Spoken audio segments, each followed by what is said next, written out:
Recording in progress. All right, welcome to the afternoon session of today's council meeting. We'll pass it to Clementine to do a roll call vote and then announcements for participation in public comment. Councilmember Barber. Present. Councilmember Garcia. Here. Councilmember Hoffa. Here. Councilmember Smith. And Mayor Williamson. Here. And for those of us in person, wearing a mask is recommended and encouraged. Please keep your phones and devices in the chamber muted to prevent audio interference. And there are two ways to virtually participate in today's meeting. You may join us using the Zoom app on your computer or mobile device, and you can also call into the Zoom meeting. To join the meeting on Zoom on your computer, smartphone, or telephone, use the link or phone number on the agenda at isearchmonterey.org. An up-to-date version of the Zoom software must be used.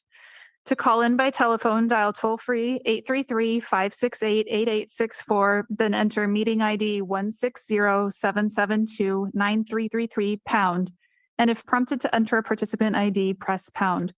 Detailed instructions on using and updating Zoom are available at monterey.org/public meetings. To make a public comment using the Zoom app, you can virtually raise your hand by pressing the raise hand button at the bottom of your screen. If you dialed in by phone, raise your hand by dialing *9 and then unmute yourself when called upon by dialing *6. You must do both. Public commenters will be muted until it is their turn to speak, and will call on each public speaker in the order of their hands raised. Please stay within the time limit established for the meeting, and a timer will be shown on the screen. If you're connected live on Zoom, the timer is accurate with no delay. Today's meeting is also streamed live on the city's YouTube account at youtube.com/City of Monterey with about 10 seconds delay, and on Comcast Channel 25 with up to 90 seconds delay. And we look forward to receiving your public comment. Thanks, Clementine. And with that, we'll go into presentation. So tonight we have a presentation for with Central Coast Community Energy. And with that, I'll pass it to Hans. Thank you, Mr. Mayor. We have present our account manager, I believe. Is this the right title? Yes, and it's her name is Judy Young.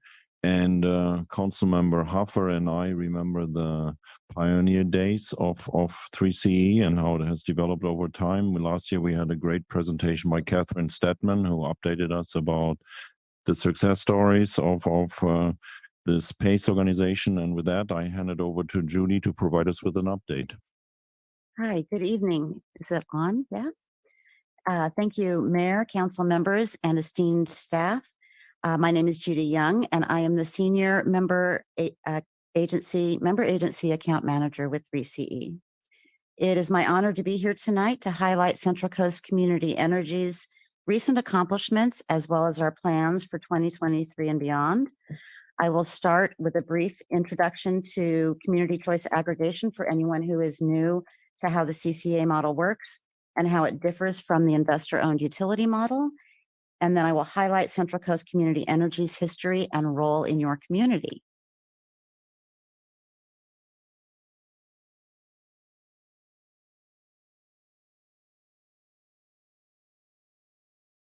There we go. Oops. Let's see. Yes.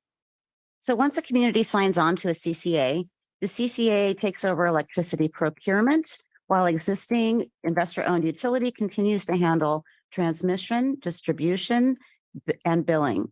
CCAs are public agencies and return revenue to their communities in the form of programs, incentives, and rebates, and can also assist with local job creation and renewable energy development. Our agency has seen tremendous expansion since we formed in 2017. We expanded from Monterey Bay to the entire Central Coast, and your community joined early in 2018. As of the end of 2022, 3CE was made up of 34 member agencies throughout the 5 counties, serving nearly 450,000 customers and securing over $1 billion in renewable energy and storage agreements while returning $26 million to our communities. Over 94% of utility customers in our communities, actually flipped too soon, there we go, are enrolled with 3CE. And in the year 2022 alone, we delivered over 5,000 gigawatt hours of electricity throughout our region. Also in the last year and a half, we enrolled the community of Buellton, completed an enrollment of unincorporated regions of Santa Barbara County, and welcomed the city of Atascadero and County of San Luis Obispo as our newest communities. There's a lot of news to report, and I'd like to focus it on the 4 major benefits we promised to our communities when we formed in 2017, starting with local control.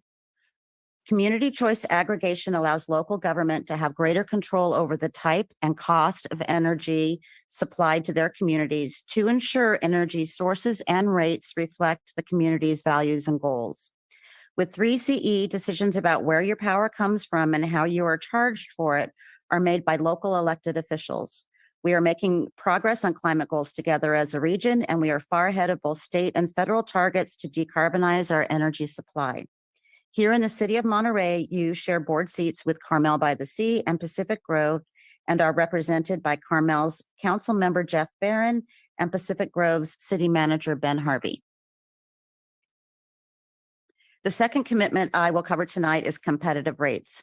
In March of 2022, we decoupled our rates from PG&Es and established our own rate setting procedures based on cost of service, resulting in an average of about 18% savings for residential customers. Small and medium commercial customers saved between 2 and 19% during the year 2022 once we switched to cost of service, and we expect our competitiveness with the incumbent utility to continue. As you can see, we have worked to keep our service affordable for our communities. Now I will shift focus to our efforts to procure clean power. Today, we are at 50% clean and renewable and on track to be at 60% by the year 2025, which is 5 years earlier than the goal set by the state of California. Our strategy commits 3CE to meet 100% of its demand with clean and renewable resources by the year 2030, with balancing on a monthly basis, which is a full 15 years ahead of the goal set by the state of California. 3CE is also pursuing offshore wind generation and emerging technology in California. The auction for leases in federal waters off the Central Coast in December 2022 was an important step in bringing these resources online. In order to achieve these goals, 3CE's power supply team has prioritized long-term contracts that bring new clean resources online as quickly as possible. To date, 3CE has executed 19 long-term power purchase agreements and energy storage agreements. 5 of these projects came online in 2022 and add up to nearly 280 megawatt of generation and energy storage combined, or about 22% of our current annual load. Meeting greenhouse gas reduction goals is also about electrification. As individuals, the biggest impact we can make to cut greenhouse gas emissions and improve air quality is to replace fossil fuel vehicles with EVs and replace the gas appliances in our homes. As 3CE works to clean the grid, electric cars and appliances will be emissions-free in their operation, and the electricity that powers them will be 100% clean and renewable. The final 3CE commitment I am reporting on tonight is a continued investment in your community and all of the communities in our service area. This slide shows what we accomplished over the last year, and looking more broadly over the past 3 years, 3CE has helped put more than 1,000 new and used vehicles on Central Coast roads by distributing more than $2 million in cash rebates paid directly to our customers. By electrifying our transportation sector, these EVs have spared more than 6,000 metric tons of regional CO2 emissions. Additionally, in collaboration with funding partners like the California Energy Commission, 3CE has delivered rebates that will help build more than 1,000 new EV charging stations for our region. We've also paid to make more than 2,000 new affordable housing units all electric, and that support continues. Residential customers within the city of Monterey are eligible for rebates up to $4,000 towards EVs and chargers and toward replacing certain gas-powered appliances. We also have programs aimed at helping our member agency partners advance electrification and stay up to date with building codes that advance electrification. And business-friendly programs designed to electrify new housing, including farm worker housing, to upgrade ag equipment, and to install DCFC Level 3 chargers. With an eye to equity, coupled with an awareness that many of these enhancements are out of reach for our underserved communities, we provide an additional $1,000 Electrify Your Ride and Electrify Your Home rebates for income-qualified customers. Please see the rebates and incentives page on our website for more information and to apply. And in partnership with the state, 3CE has garnered over $1.3 million through the end of 2022 for the city of Monterey and its community. With the continued support of the city of Monterey staff, council, and community, along with the rest of our communities, 3CE will continue to deliver innovative solutions, impactful programs, and exemplary service along with clean and renewable energy. So this concludes my presentation. Thank you for your time, and I'm available for questions. Thank you for the very informative presentation. Are there any questions? The council, any comments? Yeah, good. Councilman Garcia. Thank you for the presentation. Just a few questions for you on the governance slide. I noticed there's some cities that are highlighted and with asterisks. What does that mean? I think that means those are the cities who currently have board seats. Okay, So if you see, for example, Greenfield, Gonzalez, and Soledad are grouped together, they share a board seat, and Gonzalez currently is sitting on the boards. got it. Okay. Let me find my notes here. On the community reinvestment slide. Yep. Electric school bus, has our district taken advantage of these benefits? Would you know? I can ask Mr. Terrasis if, yeah, I apologize. My area of responsibility is you folks, our member agency staff. So if you have a school bus with your school district that has participated, I'm not aware, but I certainly can look into that and report back. No, that's fine. I was just curious if you had some information. In terms of the new construction Mhm. electrification, can you elaborate a little bit on what that looks like for us? So this is new construction electrification is a program that is available for the community, not just the member agencies. And I can find out what exactly projects made up the 600,000 that was awarded within the city and get back to you on that. And also it says here what the avoided emissions were. So I can find out more about that project I'm or just those curious projects. if that's basically including like solar systems or that kind of thing, or is it beyond that? So what the new construction electrification incentive program does is if you're doing a new building and you're making it all electric, then we will provide funding towards that building. We don't provide funding towards rooftop solar. So it's about electric stoves and electric heat pump water heaters and things like that instead of the fossil fuel appliances. Got it. Can I ask a follow-up question to that? If you're okay. Yeah. What about current constructed, like if things have already been constructed and somebody wants to change something out to electrify it, is there funding available for There that? is for the community, absolutely. Okay. Yeah, we have Electrify Your Home program, and you can find that information on the website. If you want to swap out your HVAC system or your water heater, we'll provide funding towards that. And could you just share for the public what that website is that they can go to? 3ce.org. Perfect. Thank you so much. That's all I have. Thanks, Gina. Thank you. Thank you. Councilmember Hoffa. Yeah, Judy, thank you for the presentation. So AMBAG maybe 2 months ago had a presentation on EV charging demand and proposal to kind of look across the I think it was the Tri-County, might have been the 5-county, I can't remember, area, figure out where they need to go before 2030. Is 3CE planning to work with AMBAG on that and hopefully provide some of the funding to get new EV publicly available EV charging in some of those locations? We do have our own funding, and our funding is stackable.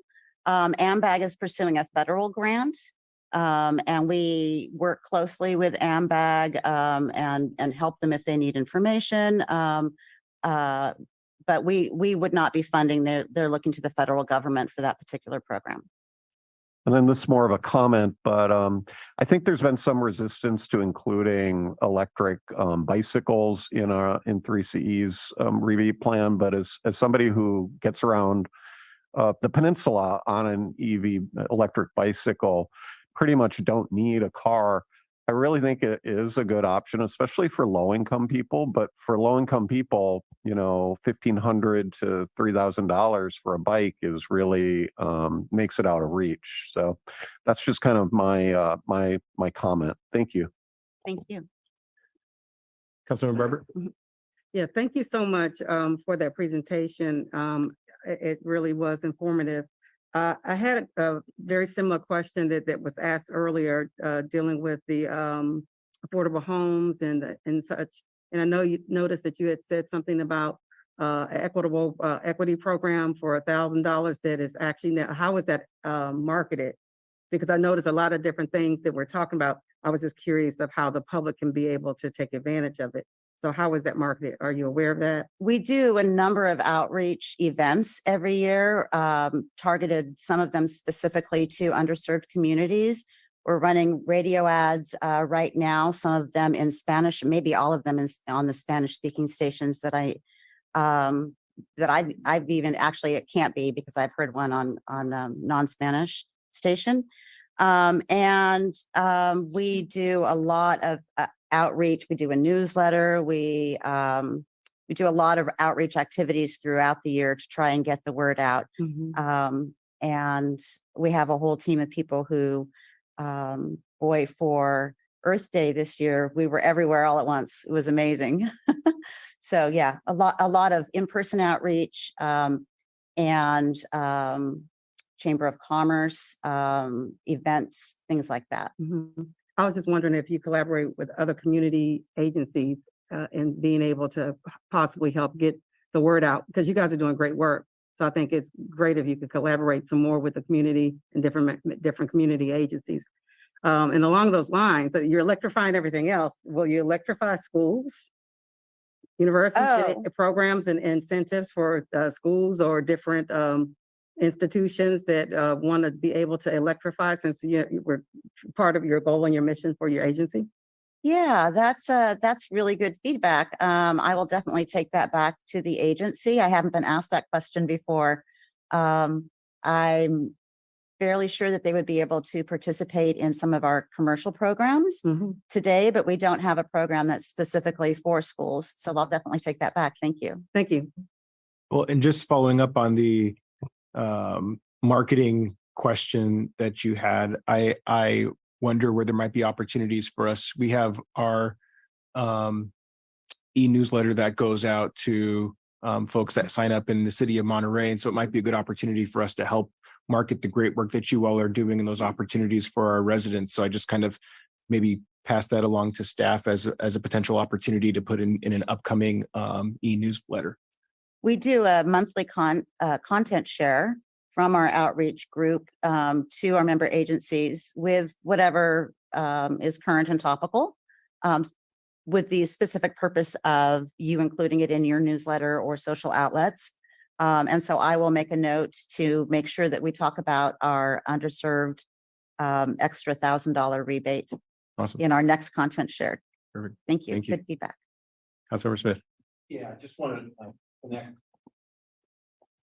connect some of the collective pieces of information. One of the powers of the agency is that they send, there's a bill that comes every month that PG&E as the supplier, so that or we're the supplier and they're the deliverer of that. So there's a bill and there's frequently inserts in that. So I encourage everybody to make sure you open your bill and look at the inserts that are there. Also, the Monterey Air District, led by Rich Stedman, is connected to and watches a lot of what's going on. Also sits as a liaison chair with the Transportation Authority of Monterey County. And there's a lot of collaboration that goes on between TAMZ as well as this agency. And so I think there's a fair share of moving parts. And also I wanted to make sure the public is aware that from time to time there are grants for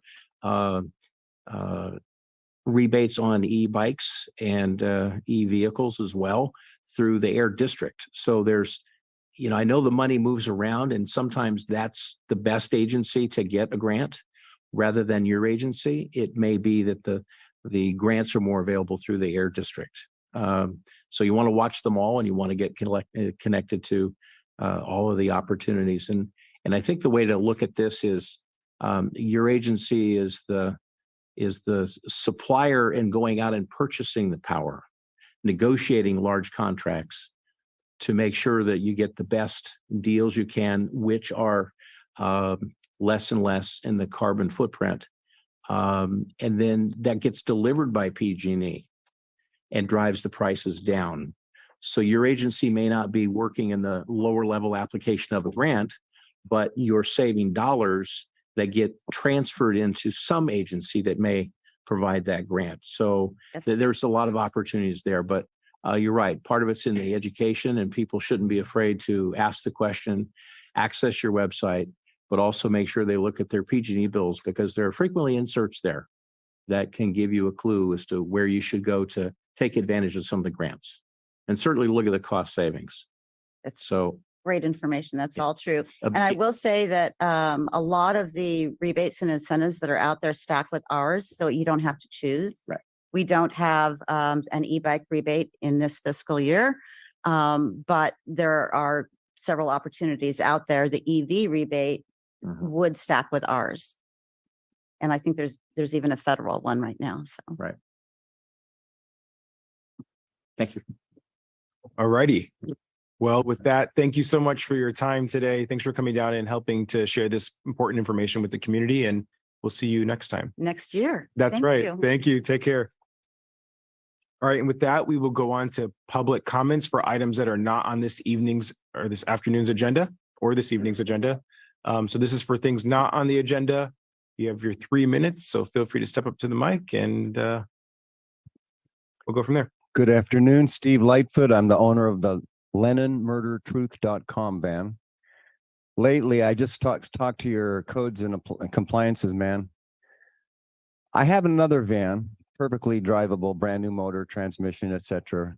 It's being stored because I can only drive one at a time. He told me you can't have a business where you rent out your driveway. A woman is renting out her driveway to me. Well, you can certainly rent out your driveway just as you can rent out rooms if you own a house. I'm complying with all the laws. It's partitioned away from the street with a cover. It's behind the front borderline. When the police first found out that I was storing my vehicle up there, they put a bullet on her doorstep to threaten her. Don't help this guy. I have a witness to that. I mean, I can't prove it was the police, but who else would do that? Subsequently, since the police were called about an incident up there where people were stealing stuff, they've known my van is up there. I'm not blaming your garbage collection team for denting my van twice, but their forklifts have. I am very concerned that you're trying to muscle my van out of the area and violating the law to do so. This man right here, your police chief, is the reason you're hiring right now in your police department. He has got the good men to get out. He knows there are about 12 of them that have already been corrupted by this police chief. When I'm famous, all I have to do to make his day is make a public declaration. I will not do any concerts within 500 miles of where he lives. And then you'll know the meaning of power. Maybe a year, maybe 2 years, but it's going to happen probably. I just got out of court yesterday. I made a deal with the devil because I know I can't get a fair trial in Monterey. I've already tried to subpoena 7 officers to prove they are liars. Twice they've ignored my subpoenas. Just last week, I was a victim of a attempted scam in a parking lot up at Marina Courthouse, where an officer, a correctional officer, alleged that I dented his door when I didn't. I just simply got out and leaned my door very gently against his. It was a snare, it was a trap. He followed me to Monterey. An hour later, found me, tried to get into a fight with me. When I made a report with the sergeant here, Nino, he completely fabricated lies, made it look like the guy asked for insurance 100 times, and I collided with the man in the parking lot. Complete lies. He never mentioned the word insurance once. So your police chief is a skunk. David Hober's name will live in infamy when I'm famous. And I have a duty to point out the residual malignant gene, Neanderthal gene that exists in the minds of the Italian mafia, who've always been violent and insane. And we all know that. And then we've got the Jewish media monopoly and conspiracies. The Marciano family does not deny that they killed the Kennedys. For example, Monterey is run by the Italian mafia. That's time.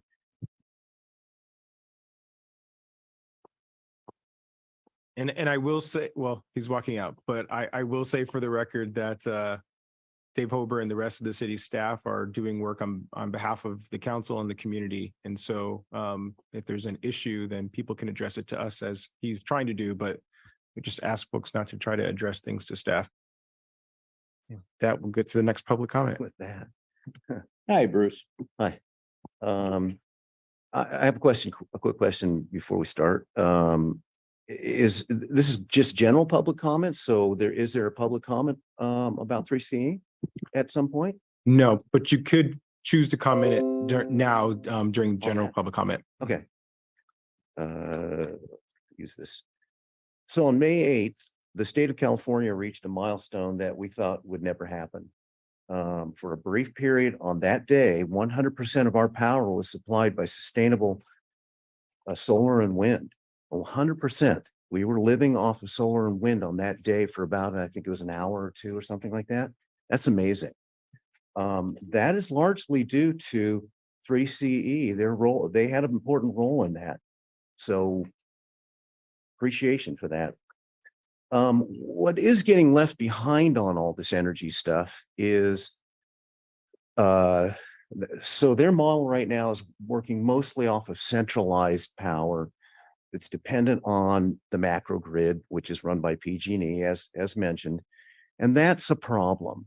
But without going into all the problems of that, there is a solution, and they have talked about it in the past. So the 3C is very aware of it, and hopefully we can get them back on board on that more so than, and they're doing some stuff. But that's localizing energy resources. In other words, the production of power, if you can bring it as close as you can to point of use, you get a ton of advantages. I'll point out one right off the bat. This year's storms left us all without a lot of power. You can go around and try to fix that grid, but that's chasing something, an impossible, something that's going to be very difficult. Or you can work toward introducing more localized energy resources. Whether the microgrids or nanogrids being the homes and businesses where you put the battery storage at the home. And that sort of system can be scaled way down so that you can get the resiliency out of it, the sustainability out of all of these things. I'm going to run out of time here, but that is something I want to talk to the city more about. I'm talking with Ted. He's very interested in how we can reach this objective of getting more energy resources within the city. There's just a whole lot of boxes it checks. It can solve a bunch of stuff. And by the way, the state of California, the CPUC, the PG&E, because of a variety of reasons from them, they're actually really getting on board on this. That's the surprising news. And recently in something called virtual power plants, or moving energy around virtually. That's a really big thing right now. The other big thing that's happening is bidirectional charging. That fits into all this localized energy thing. So I'm going to go on and on and on, but the city could get proactive on this, and maybe with some help from 3CE, we can see something happen locally for local energy. Thank you. Would you want to make a public comment for something else not including the presentation? I guess I can. Well, I'll come back to that. Yeah. I misunderstood, and we need to take that one for the presentation, but I'll come back to that. Let me just finish the other comment and I'll come back to you. Anybody else in the chamber wish? Anybody else in the chamber wish to speak to items not on this evening's agenda? All right, let's take it online, please. First, I'll call on a telephone caller with the last three digits 902. Good afternoon. This is Nina Beatty. First of all, I wanted to talk to you about the Fukushima dumping of wastewater. That system has now been tested by Japan and is ready to start full scale soon. I haven't heard of any action from the City Council yet. I requested this recently. Monterey Bay has been getting a steady flow from Fukushima since the accident in 2011. The Kuroshio Current brings that water directly here. But this water that they're going to dump was collected after being poured on the reactor cores that melted through into the ground, so it's highly contaminated. Tritium is one of the many elements that's in this water, which puts desal plant water at risk. Tritium is radioactive hydrogen. It bonds with oxygen to create radioactive water. Desal plants can do nothing to filter that out. And it's very toxic water, as a number of studies have shown, if it's ingested.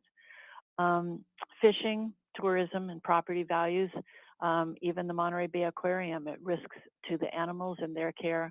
I ask you to write to the Japanese embassy and to our federal representatives to oppose this action and get it stopped. Secondly, I want to make another request. HR 3557 and State Bill AB 965 would take away substantial local community jurisdiction over cell tower construction and operation. The National League of Cities and other civic organizations are opposing this, and I request you contact our state and federal officials to oppose this. Thirdly, there's been a misunderstanding about the Brown Act regarding your ability to respond to public comments. Government Code 54954.2A3 says that no action or discussion shall be undertaken on any item not appearing on the posted agenda, except that members of a legislative body or staff may briefly respond to statements made or questions posed. And then it goes on to say, on their own initiative or in response to questions posed by the public, a member of a legislative body or staff may ask a question for clarification, make a brief announcement, or make a brief report on this or their own activities. Furthermore, they may provide reference to staff or other resources for factual information, request staff to report back to the body at a subsequent meeting concerning any matter, or take action to direct staff to place a matter of business on a future agenda. So there are quite a few things that the council can do when someone comes to you with a question, with a statement, with a situation that's come up that you can respond directly to, but no action can be taken. You can't vote on that at the meeting. And also, I would like to remind the council again that the chambers are inaccessible to me and others who are disabled by electromagnetic sensitivity. And to date, the city has taken no action to rectify that. Thank you. Thank you. And our next speaker is a telephone caller with the last three digits 436. So you'll need to unmute yourself, and you can do that by dialing *6. Go ahead, please. Hello, I'm calling to make a suggestion to the City Council. The Salinas City Council recently had a mock City Council with the high school students in their chambers, and I've been a substitute teacher at MPUSD, and I know that when I worked at Monterey High School, the social studies teacher sometimes would bring some classes in to observe the council meetings. But I think that students do better with participating rather than spectating. And you can view the city council, the mock city council with the high school students on their Salinas channel. It was July 26th. And I really think that you should implement that. I also want to echo what Nina Beatty said about the Brown Act. I think sometimes the City Council doesn't really adhere to the Brown Act. And they do comment with unsolicited advice to people who make comments. And I think that's really a violation. So other than that, have a good evening and a good meeting. And Mr. Mayor, there are no further hands raised. Perfect. Thank you for those that spoke during public comment. I do just want to clarify that on every agenda, there is a section with the heading council comments. And it states council members may ask questions for clarification or make a brief announcement or make a brief report on his or her activities. In addition, council may provide a referral to staff or other resources for factual information. Request staff to report back to the body at a subsequent meeting concerning any city matter. So just wanted to clarify that I think we are in compliance with the Brown Act and it is stated in the agenda. So with that, we will transition to public appearance item. Oh, I'm sorry. I apologize. Consent. Oh, thank you. So I will open it up now for public comments from the presentation. And I know that you just spoke to that, Bruce, but if you wanted to use your time for whatever else you wanted to share, feel free to go ahead and step up to the mic. Yes, so I'm going to do it in reverse order then. I appreciate you being flexible with us here.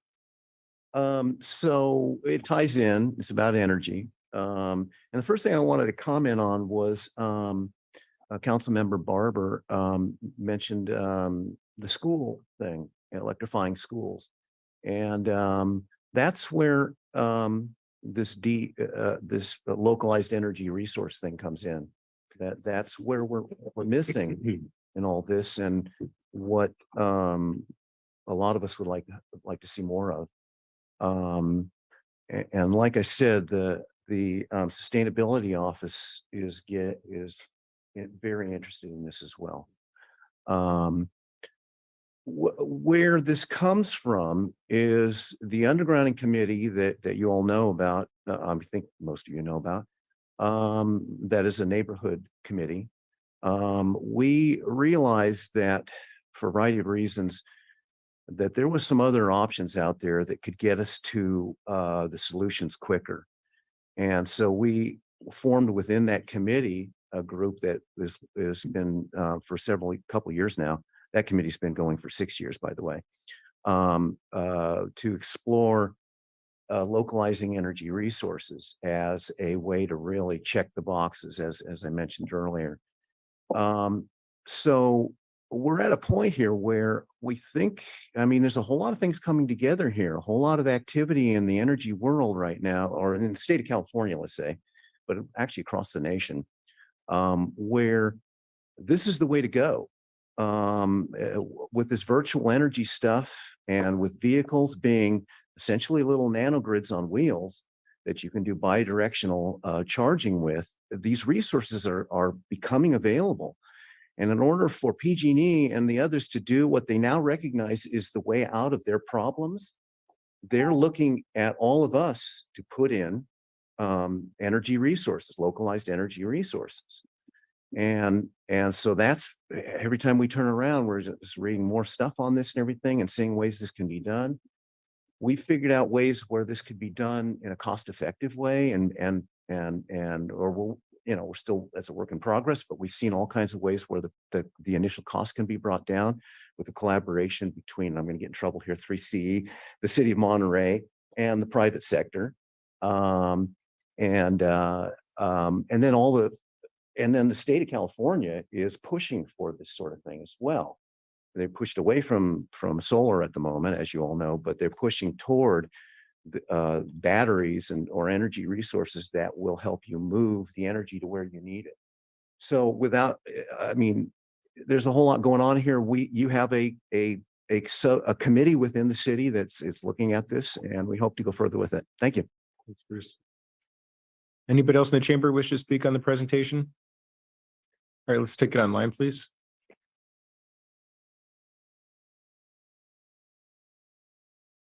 Yes, I do see that Esther Malkin's hand is raised. Esther, go ahead, please. Good afternoon, everybody.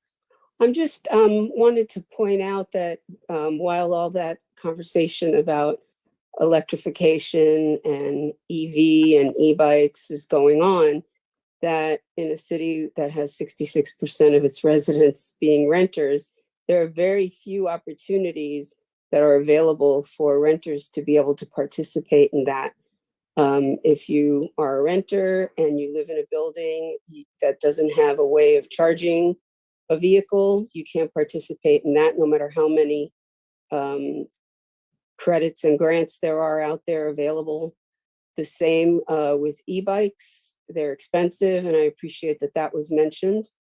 But when it comes to appliances and things that are being done in homes, renters are at the mercy of what the property owners are doing. So ultimately what happens is that the people that are not paying the electric bills in the unit that or the property that we're talking about really are not taking into account anything having to do with what's going to save energy costs for renters. And so I want to remind everybody that I don't think there's anybody that doesn't want to participate in the carbon footprint, but this is a particular group that just doesn't have very many ways of participating in it, no matter how much they want to. Thank you.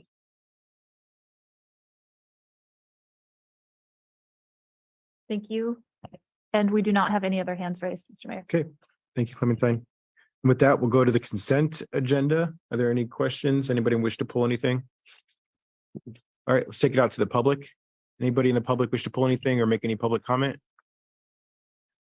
All right, we'll go online, please. Not on Zoom, no hands. All right, bring it back to the council for discussion deliberation. A move to approve the consent agenda. Second. Any other discussion? All those in favor? Aye. Any opposed? Motion passes unanimously. Now we'll go to a public appearance, item number 8. Thank you, Mr. Mayor. Yeah, go ahead, take it away. I can help you. Thank you. It's item number 8, as you stated, and it is about I was trying to figure out the acronym AGMT, but now I figured it out. It's agreement. So yes. Yep. All right. and it's exactly about an agreement to provide fire services between the city of Monterey and the Monterey Peninsula Airport District. And our fire chief, Gordon Spanholzer, will present to you a short staff report and presentation that highlights that we feel we have completed the negotiations together with the Peninsula Airport District. So with that, go ahead, Gordon. Yeah, so good afternoon, Mayor and members of the council and members of the public and those out on Zoom world. Just a quick update on where we are with the fire services and negotiations with the airport. A little bit of history. As you are aware, we've been providing fire services to the airport since 2014, and that is predominantly driven by the fact that the city of Monterey receives a mutual benefit to having the engine available in that part of town. We're able to serve parts of Monterey that are otherwise not served as well from our other existing stations. The airport has undertaken a large reconstruction project to improve safety of air traffic at the airport, and part of that project then has resulted in the fire station on the airport property getting relocated to the north side. That changed the dynamics of our relationship, and the airport decided that they wanted to revisit this and issued an RFP to reconsider options for fire service for them. After a considerable deliberation by the airport board of directors, they selected the city of Monterey to continue to be their provider on April 5th of this year. Since then, we have been negotiating with the airport staff on working out the terms of the agreement. There are some changes because of the nature of not being able to respond as efficiently and having some restrictions on responding from the north side fire station, the new station. So in the new agreement, some of the highlights is that we will be facilitating a south side response location, which if you're familiar with the airport, when you drive in, the employee parking lot that's right as a drive into the terminal curves on the left in that bend in the road. We will put basically a temporary building in there and be able to move the engine there during daytime hours.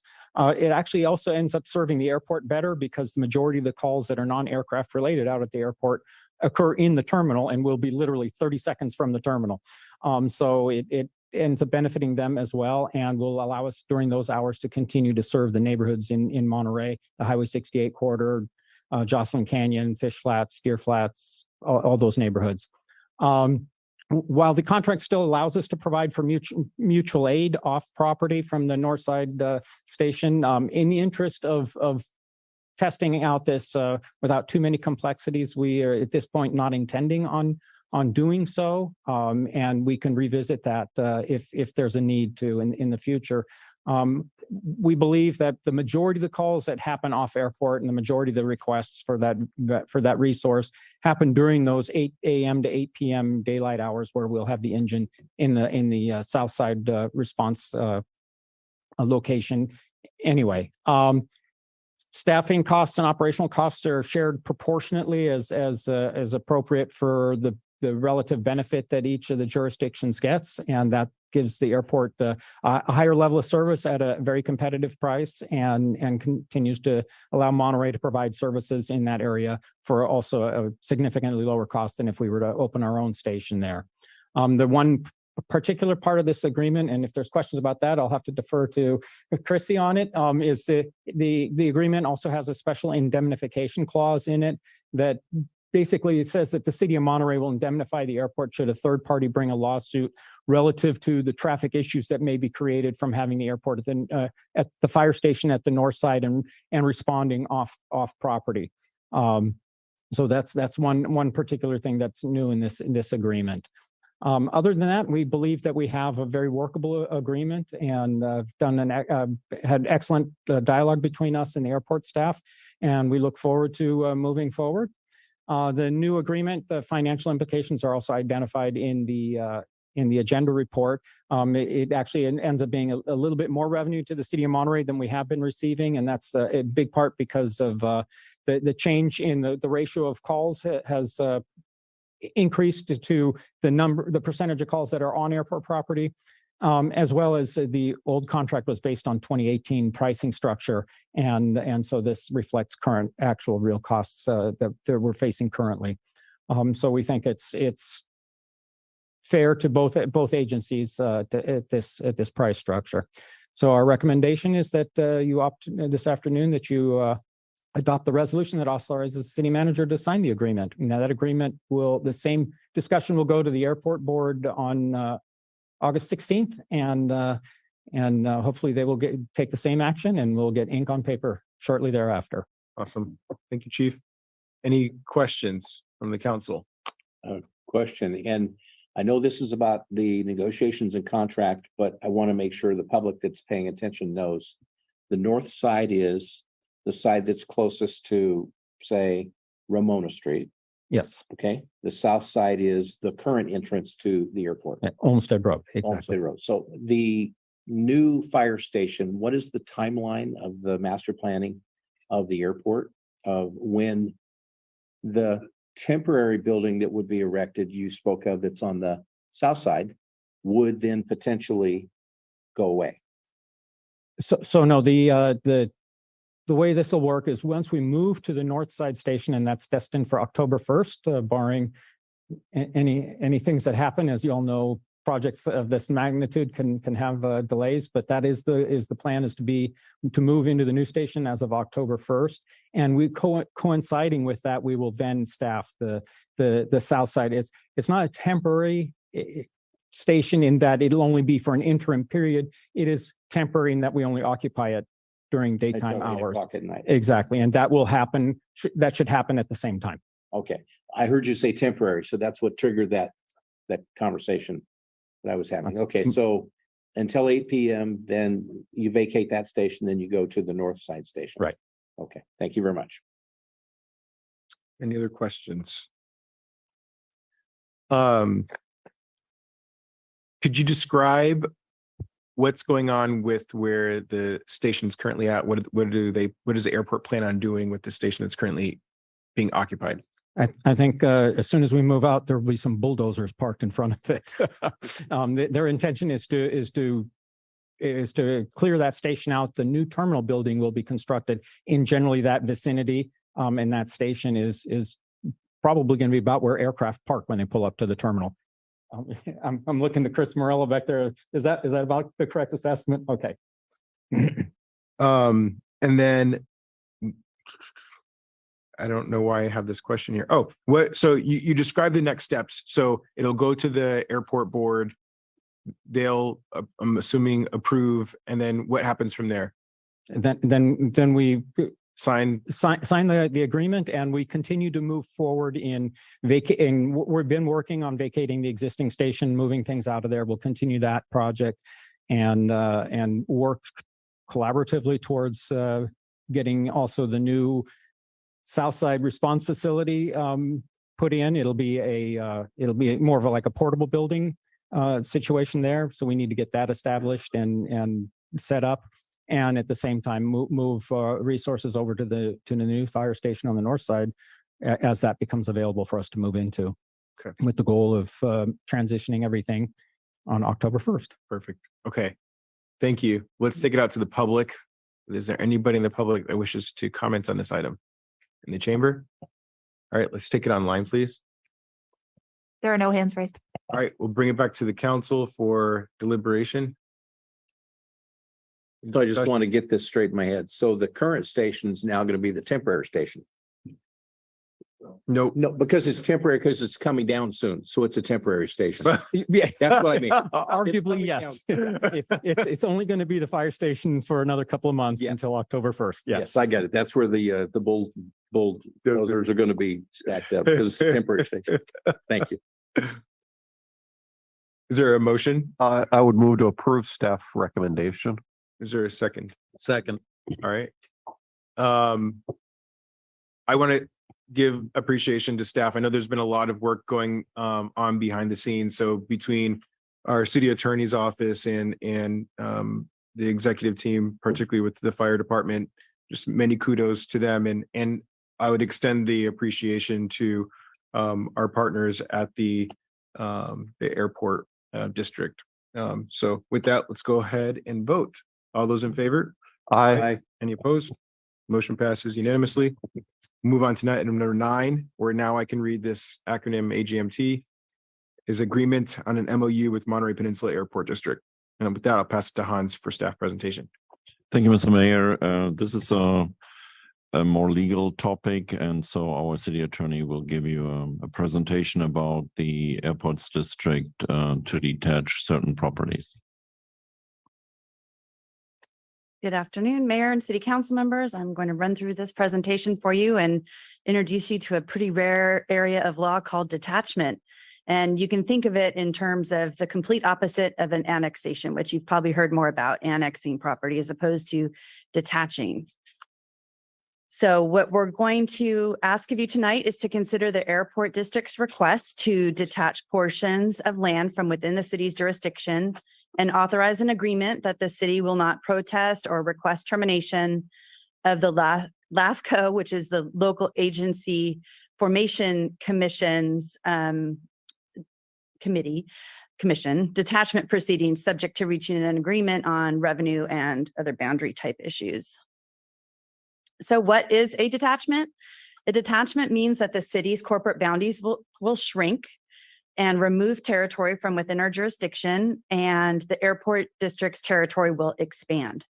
And so the government code definition of it is up here, which means the exclusion, deletion, or removal from a city or a district, any portion of territory that the city of the city or district. And a detachment or a disincorporation is a very rare occurrence. So let's talk about why do we care about any of this and what are we doing? It boils down really to land use authority. So the city of Monterey has land use control over properties within its corporate boundary. There may be some rare exceptions with federal properties. And the airport is unique in that it does have land use authority over Monterey airport property. So we're talking the actual physical airport as opposed to the entire district, which is actually quite large. But as far as the physical building, the airport, runways, terminals, those things, they have land use control over those areas. And that stems from a lawsuit between the airport and Monterey County when Monterey County had tried to issue some code violations on airport hangar permits. And the court said, no, county, you don't have authority over the actual airport. So what's happened is that the district owns land immediately adjacent to the airport that is within the boundaries of the city. So another way to think of this, for example, would be like if the city of Monterey owned the property where Camp Quien-Sabe is held, which is actually in the county. So if the city of Monterey can hold property all over the place. It's not limited to holding property just within our boundaries. But if we have property that we own in Pacific Grove or the county or some other entity, that entity's rules govern the land use for that property, not the city's rules, because then we're just not acting as a government controller over that land use decision. And so what we're talking about is the airport district owns the property immediately adjacent to the airport, and it's within the city of Monterey's corporate boundaries. The rest of the airport is in the county. So the airport district would like to have land use control over its properties. And like I mentioned, the Monterey Airport is mostly located within the county. This way it doesn't have to go through different permitting processes and approvals for one project that may cover both boundaries. So the airport district would like the parcels in the city to be under its land use control, and then that way be subject to its compatibility, and it would enable its ability to construct the frontage road. So why is a good question. So pursuant to the airport district's master plan, a new frontage road is expected to extend from Olmsted Road to provide access to other airport-owned properties on the airport. And one existing ingress and egress point on Highway 68 would be eliminated with access to the existing businesses provided via the new frontage road. And I do have a map that will kind of better show what this is all about. So this map up here, the existing city boundary is outlined in red, and the airport-owned properties are in yellow. So you can see how those properties in yellow are just outside of the airport's jurisdiction and are in the city's limits. And so this is what the boundaries will look like, excusing my penmanship, after the detachment occurs if the council approves this concept. So we can go back again. Oops, I went forward, but we can go. So current, future, and then let's go to the plan, which is right here. So at the bottom of that map is, you can see Highway 68, and you can probably see Olmsted Road. There's plans in the work for a future roundabout. And you can see in the orange and the yellow hashtag property and the other orange, those are properties within the city of Monterey today that they're looking to move that boundary line so that they all are within its jurisdiction. So the airport district owns those parcels, and for city zoning, they're zoned industrial with an emergency shelter overlay. And so I'm just going to go through the land use part again, just so you understand what could happen with the detachment process. The city currently has control over that land use and development of those parcels.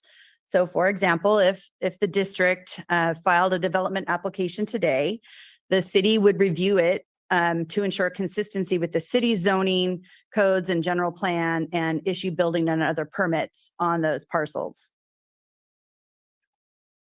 And the city's regulations for these parcels are set forth in the city code. Currently permitted uses on those lots include commercial, testing laboratories, bakeries, markets, government offices, car washes, vehicle sales, etc. Some uses are principally permitted, meaning you don't have to go through a whole bunch of hoopla to get that use approved. And others require a use permit, which is a discretionary provision. And our current regulations do provide some limitations on the location of parking lots, and it also has some rules governing setbacks. And we also have additional rules regarding height, 35 feet, lot coverage, buffers, and some are even in a design overlay district, but I think that was just one parcel. In contrast, the airport zoning is These lots are considered by them or classified by the airport district as non-aviation development areas. And what that means in their terminology is that these are properties that can be developed as long as it's compatible with airport activities, but that's not a requirement. But that these activities are unlikely to require access to the runways or the taxi system. So typically the activities in these areas do complement airport activities, but it's not necessarily required. Examples include parking garages, parking lots, hotels, office buildings, research facilities, laboratories, warehouses, and industrial buildings. So that's what their code would allow them to construct. The airport has adopted the Uniform Building Code, and the airport district doesn't have additional limitations for non-aviation development other than regulations that are contained in the FAA, Federal Aviation Administration's height and setback type limitations. So what would this mean if we detach? So in addition to land use, loss of control or just a different type of control shifting to the airport, the city would lose some revenue, which would include business license, tax, property tax, and potentially if there's a future construction of a hotel, so to speak, maybe there'd be loss of TOT revenue. All of this is subject to negotiation, and the district has agreed to negotiate with the city in good faith. We've only just started very rough back of the napkin estimates of what the business license tax and property tax lost revenue might be, and that's $24,500 a year. So again, this category does require additional review and negotiation, but the action that the council is being asked to take tonight is to agree to that. Like, yes, we agree to the concept, and we are going to allow staff to start negotiating these terms to see if we can come to an agreement. And so this isn't a stage like we are with the airport contract where pretty much everything's worked out. This is an agreement to agree that we want to try to get across the finish line with this. And so then it ends up at LAFCO, and LAFCO, the application, I should say. So I'm skipping over a bunch of steps. So if the approval is granted tonight to sign this memorandum of understanding to continue with these negotiations and to affirmatively support the airport in its endeavor to detach from the city's boundaries, there would be a number of hearings because it does involve the county. It involves obviously the airport district. It involves the city and also LAFCO. And the county does tax calculations. It's a very involved process, and the county itself has really, at least no one on staff right now has ever heard of a detachment. Normally you would detach from the city also to the county, and here we're detaching from the city just to the airport district again. So they have their own little land use control. And so there's still a number of steps that would need to be taken to have that finally detached. But you're requested tonight to consider this request and let us know if you have concerns and give direction to staff on whether you support this concept or not. All righty. Thank you for the presentation. Are there any questions? Dr. Barber. So thank you for the presentation about all of the detachment. And you're right, it's new. You hear about annex, but detachment is usually what you don't hear. So I had some questions about Highway 68 and trying to make sure I'm understanding correctly. I know that you were talking about how the entrance to the businesses would not be accessible if this was actually approved for the detachment.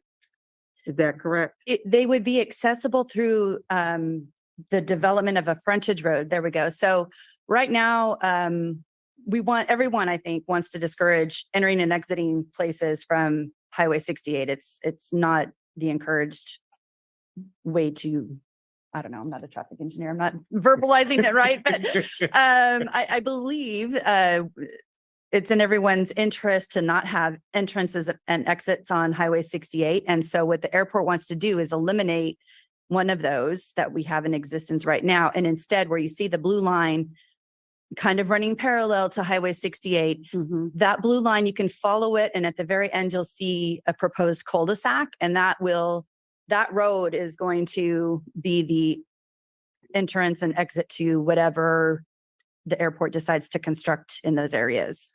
Okay. So also if I'm trying to make sure I'm understanding everything that you're saying. Yeah. So you spoke about the city would still have control, will have control of the land use of the detached land. That's what I'm trying to understand. Yeah, Or is it would be released with the detachment? right. So the areas that you're looking at on this map where the blue road goes, the orange lot, the yellow lot, and the other orange lot, and then some others further down that are not in this picture, are currently today under the city's control. If the detachment is processed, those would now be under 100% land use control by the airport district. Okay, So the city would not have to city wouldn't say, have anything to say about it, but right. yet it still is in the city of Monterey. It would no longer be in the city of Monterey. It and would be the airports. it would be the airports. District. Correct, Okay. correct. All right. So, yeah, and then I know you were talking about the very last thing, I'm sorry, was the business license and TLTs and all those proposed losses. I would just want to hear more about that and how it would impact the city. Right. So right now there are, a law firm and maybe some other businesses that are operating right now on those parcels that are owned by the airport, but they're operating within city limits. And so the city is able to collect business license tax revenue from them and property tax. But what the airport district is committed to doing is making sure that the city is made whole through this process, that we're not going to go into the red because of it, that instead they will, that's all what we got to negotiate is other agreements for reimbursement of those losses. But we're in the very, very early stages of analyzing that, and don't want to go too much further down that road unless the city council is like, yes, we support this. And, so I don't have a lot of answers for you on that. Maybe Rafaela, I think she's online. She might know more. Well, one of the things we need to be mindful of as well is that this is a major investment into the region by the airport and FAA funding there. It will make the airport more competitive, and as part of the airport master plan, they are looking at those properties as part of building a new terminal and providing parking facilities and other facilities for their customers there that ultimately end up on the Monterey Peninsula and are visiting our main industry, the hospitality business. So when you compare this to our estimate right now of a loss of $24,500, or again, this is a back of the envelope calculation, but it is basically restricted to business license tax from the businesses that are in this one building that we showed on your map. One of them is Fenton and Keller. The other one is another law office, I believe. And when you look at some of the other revenues that we get, that is where we have to sit down with the airport district and with our pencils and our data that we then have gathered and negotiate with the airport about the terms of the detachment and the potential of getting made whole again by the airport for those definite losses in those tax revenues. And again, as I stated, or as Chrissy stated, the potential loss right now that we put into the presentation is something around $25,000 a year. Okay, I'll just wait to hear more. Thank you. Anybody else have questions?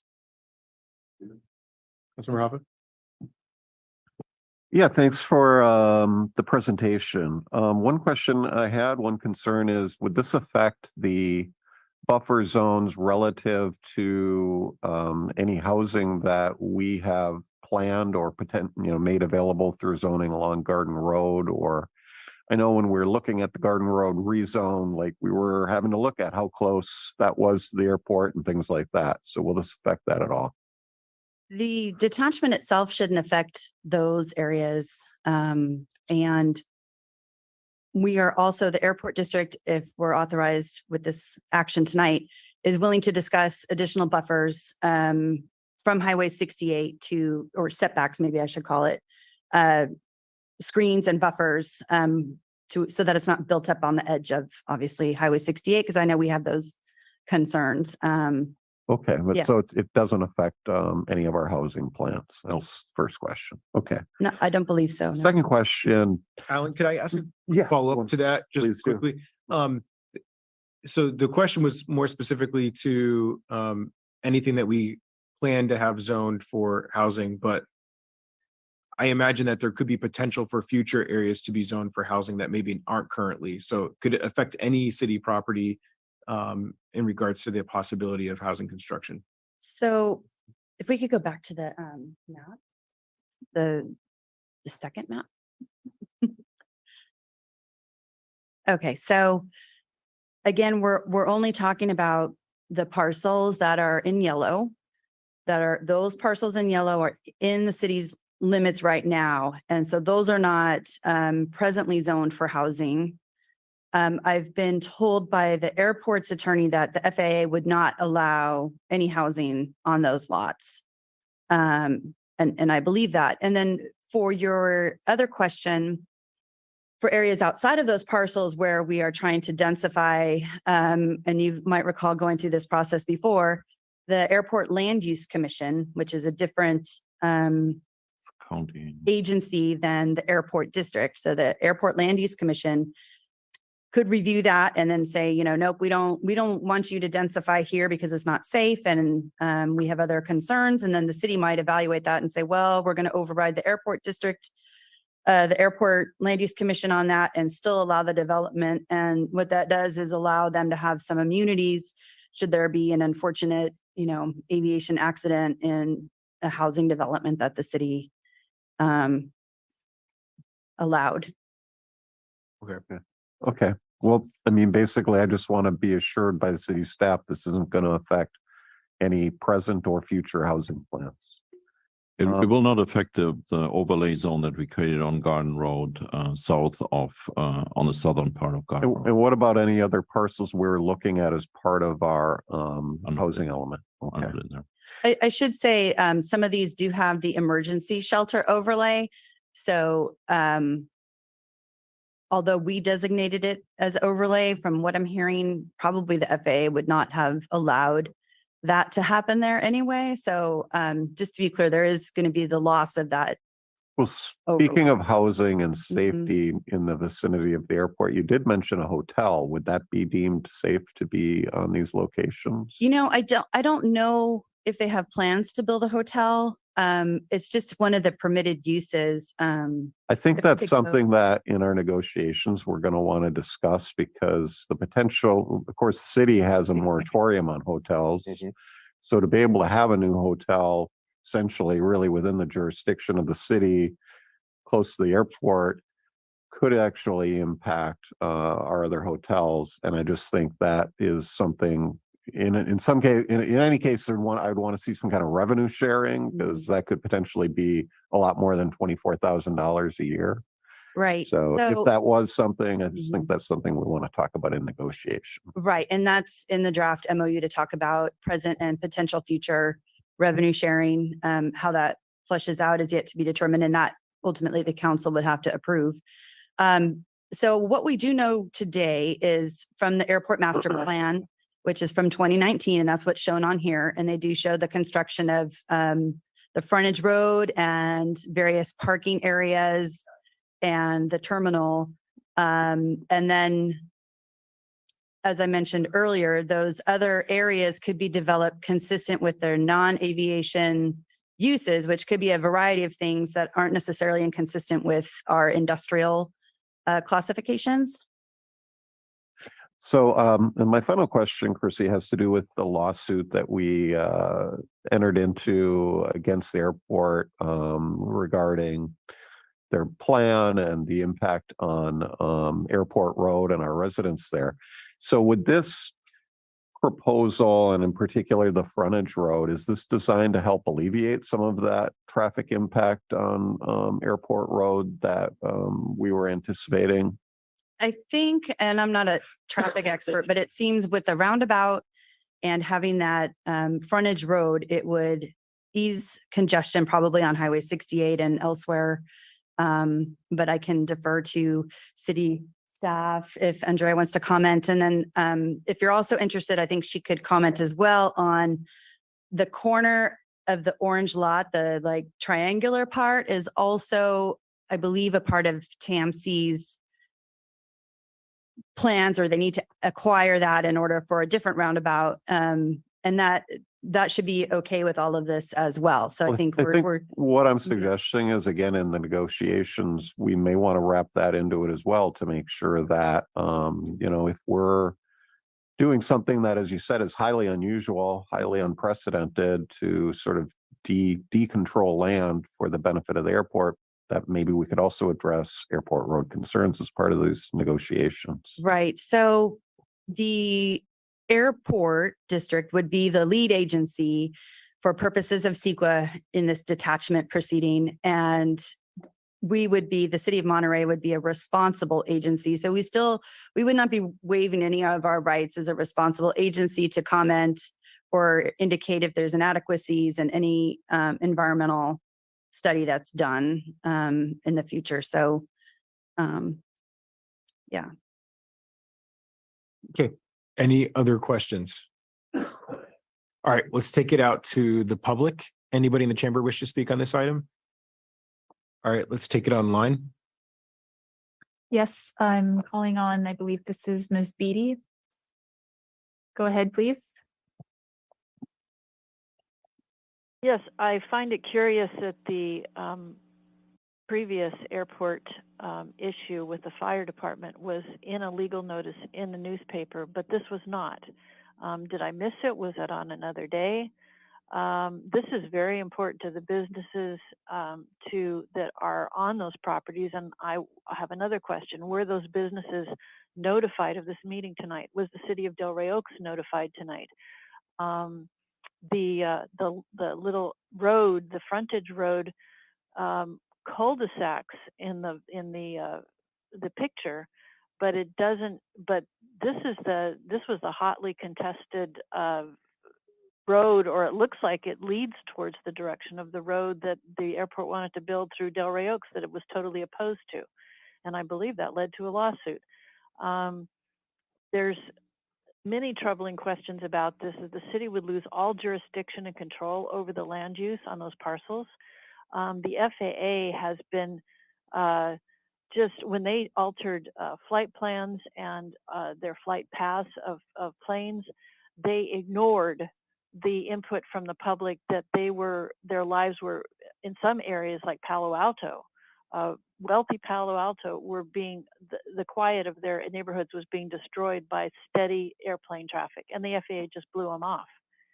And having the FAA and the airport district the only people in charge of what goes on out there is very disturbing.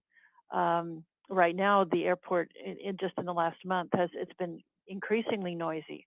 And I've filed a complaint with the airport. They still haven't gotten back to me. It wasn't important. We have other things that could go on there that would be solely at the jurisdiction of the FAA and the airport. They could build enhanced radar facilities. They could allow increased military use, and we would be out of the loop.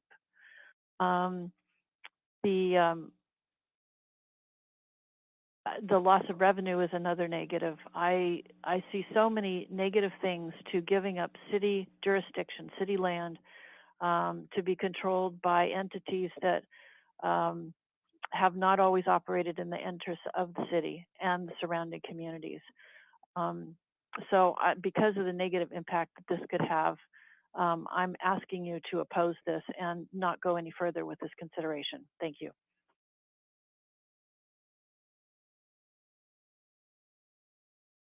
Thank you, Mr. Mayor. There are no other hands raised. All right, thank you, Clementine. Bring it back to the council for deliberation. Are there any comments? Yeah, comment. Tonight, the decision in front of us is to authorize the city staff to sit down and talk and negotiate. So we're far from understanding the context of what it could be or should be. But I'll just speak to some fundamental philosophy that I have, that I love Monopoly, and you want to win Monopoly. And what do you do in Monopoly? You acquire property. Well, then if that's what I want to start with, I wouldn't want to let go of property. But in this situation, what are we ever going to do with the property? It's not our property, it's our city. So it's their property.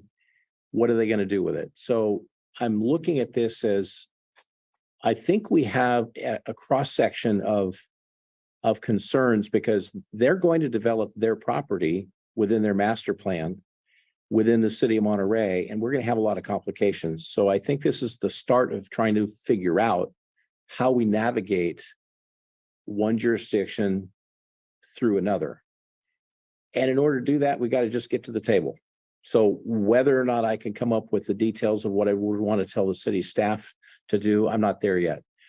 I know this is complicated, and I know I'm very concerned about the traffic mitigation, the CEQA. We'll go through that process. I'm concerned about the city of Monterey's, the entry to the city of Monterey and what some would see as they come, and what the impact could be to the neighbor to the east, which is the property that will remain in the city's jurisdiction, not owned by us, but that is the former Talbot Ties location that is, by the way, for sale. So I have a lot of concerns, but I think at this point I have to say, I think we need to get to the table and figure out what possibilities are. And we may come back and say, this is not what we want to do, and we have to go a different direction and say, no, we don't want to do this. So that option is still on the table. So for that, I would say we should allow our city staff to figure out what is in the best interest of the city and report back to us. And then with more details, I'd be able to make an informed decision about what the priorities would be for a potential deal. And I'm saying a potential deal, I'm not certain a deal should be made yet. That's my comments. Any other comments? Dr. Barber. And so I totally understand what my colleague is saying, dealing with his concerns. I have some concerns as well. I'm looking at the MOU because we do MOUs all the time, and a lot of times there's a lot of different binding pieces that's in the MOU, even though we're talking about having conversations. And I have no problem with having the conversations, getting some more information, allowing more of the public to be aware, especially the ones who are going to be impacted, who are around the area, having a little bit more accessibility to them as well. But here in this particular MOU, it says the city signed a MOU demonstrating its commitment to the process. So I'm just curious as to committing to the process, what that looks like. What it means is that in concept, the city council is supporting the airport district in its endeavor to detach from these properties, and that we're not going to oppose that or try to terminate that proceeding if we can come to an agreement on revenue loss and reimbursement being made whole for potential revenue loss, and for buffers that might be requested. Road ownership issues still exist. Who's going to own Olmsted Road? There's a number of things that need to be worked out, but this is the closest thing I can liken it to in maybe your past experiences, a ENA. Before you enter into a developer agreement, you enter into an exclusive negotiating agreement, and going forward. I think one of the primary concerns that the airport has is the relationship between the city and the airport solid. And this would be a statement of support of the airport and its endeavor to detach. And again, that does mean we would forego your land use control. Okay, I appreciate the explanation. That still has a concern because in the MOU itself, it still talks about commitment to the process. It's really vague. It doesn't say commitment to the process to find out X, Y, Z, and if this happens, then this happens. It doesn't spell it out enough. And then it talks about whereas the city would lose business license tax revenue. to me, it's not spelling it out enough for me. Yes, maybe I can clarify that. You're raising a good point. So we don't typically attach all of our draft agreements to the agenda reports because then it does get into hours-long discussion over, should this be an and or an or a semicolon or, so generally you don't see the contracts or the MOUs. That's just described in the resolution, and we have authorization to sign it on a form approved by the city attorney. And so the actual draft memorandum of understanding is much more detailed, and it does touch on these points on what needs to be negotiated or not negotiated. Like we agree that they're going to use Delray Oaks as they have for their police department. And they're using now that they intend to use Monterey as their fire department. So it's just, this detachment process is lengthy and there's a lot of steps to it. And what they're looking for is an agreement to agree that we're on board with this idea and, or not. I think they just would like to know, maybe the council's like, no, we want to keep land use control over these parcels. And that's the policy question. So I'm not, throwing out there any sort of opinion on the policy. I know Hans can. I'm just sort of describing the legal impacts of the decision-making. Okay, thank you. Okay, comments? Garcia. So I share similar thoughts and concerns as the rest of the council. Seems like this request, it's the way I interpreted this request is coming to us because of a desire to expand service for the airport. So what rises to the top for me would be concerns around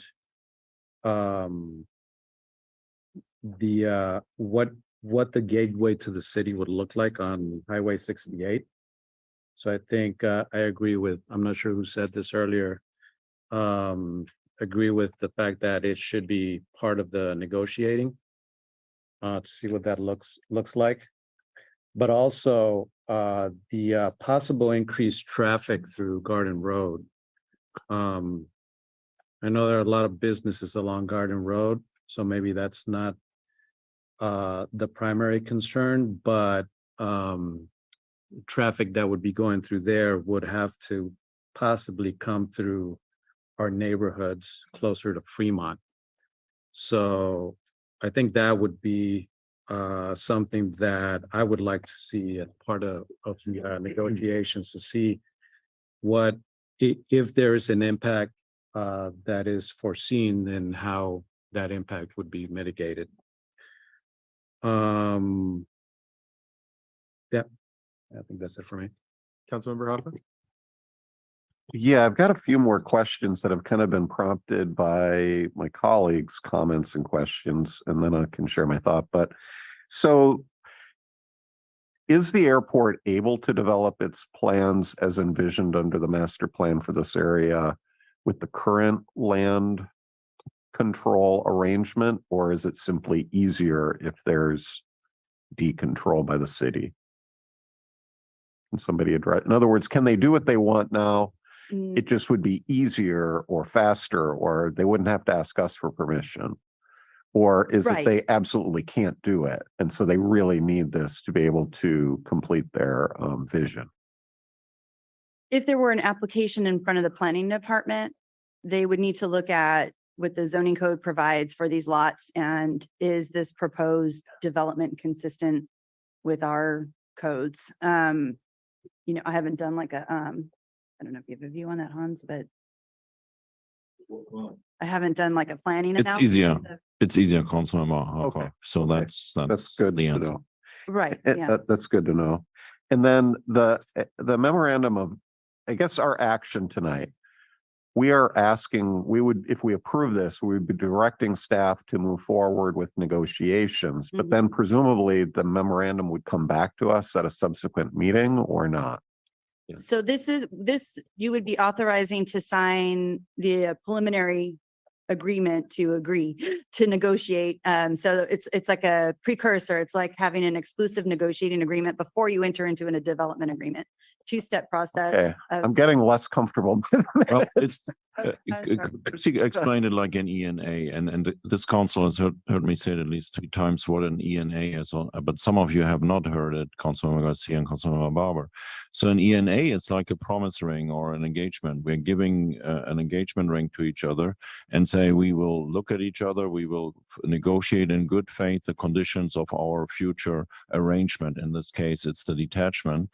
And it means that we are not looking somewhere else, but that we will do a good faith effort to figure that out together. That's what we are agreeing today, that we are saying, okay, let's sit down. You have given us input, council, where you think your concerns are, or where you express interest that we sit down with the airport and talk about traffic impact, we talk about revenues and all that. But in the end, that's what is in front of you today, that you authorize us to sit down and talk to you. That's the memorandum of understanding in front of you. And the airport has asked us to bring this suggestion forward to you, because they would like to see from the city side that we are, so to speak, an earnest fiancé or an earnest ENA partner to go forward with that. So that's, I think, in the most simplistic terms, what we are doing tonight.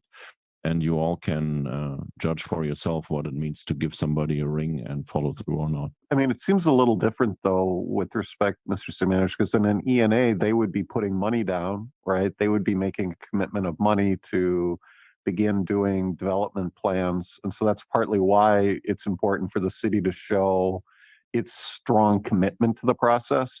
But here, I feel like I guess I'm like Councilman Ed. I mean, if there's economic benefit, and that's what I heard you suggesting, that's really the only positive thing I heard about this, is that this could potentially lead to more hospitality and more visitors, more hospitality, more revenue. So that could be a good thing, as long as it doesn't negatively impact our residents. But then, I mean, I think, there's the whole question of, if they're going to control Olmsted Road, are they going to potentially shut that off? Could that lead to more traffic being diverted through Casanova, Oak Knolls, North Fremont? There's no control of Olmsted Road by the airport district. Okay, because I thought I heard that No, as a possibility. there is a road that they will build off Olmsted Road that will go through their own properties and access the properties, the businesses that are currently on land owned by the airport. So I would be comfortable directing staff to begin negotiations. I don't know that I'm comfortable committing to something that I don't really fully know what it's going to be yet. That's just kind of where I'm at.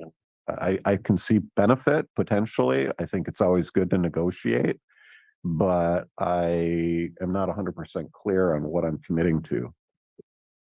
Okay, so Christy, did you want to?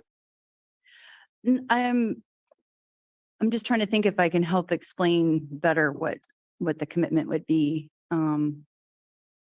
But Well, if I may, so I'm going to make a motion here, and I hear the concerns We have to of do public. Did we do public comments? Yes, We we did. did. Sorry. I'm sorry, Mayor. No, you're good. I heard the concerns from my colleagues, and I think they're all relevant. I think I saw staff taking notes in regards to what those concerns are. So hopefully we can bring those into the negotiations. But I think that it's just a good business practice. We have a partner agency that's approaching us about a request, and I think we have to seriously consider that. And I think we might be cutting the legs off here before we even give them a chance to make a full case. And so I think it's good that we've expressed these concerns, and let's direct staff to take these into consideration as they go through the negotiations. But I think it's important for us to be able to maintain good relationships with them and see if we can find the benefit to the city out of what this looks like. So with that, I'll go ahead and make a motion to approve the staff recommendation. I'm going to second that with some discussion. Absolutely. I just would offer, it's 5:35 and I don't want to cut us off too quickly here, Yeah. but I just ask us to maybe let's try to find a way of wrapping the conversation up so that we can get into closed session. Yeah, Okay. I want to hear from Alan because I think he's got something. Yeah, again, so would this come back to us for final approval? Because if it does, then I could approve it. But if we're basically saying go out and negotiate an MOU and yeah, we're committing to it 100% without seeing what the final product is, then I would have to vote no. So I think I heard that anything would come back to us for a final decision. Is that correct? I can certainly incorporate into the draft, and if everyone feels more comfortable seeing the draft, we can bring it back at the next meeting. No, No? we cannot. Well, Yeah. No, we unfortunately, I would suggest right now we bring it back. After we cannot bring the draft back by the 18th, so.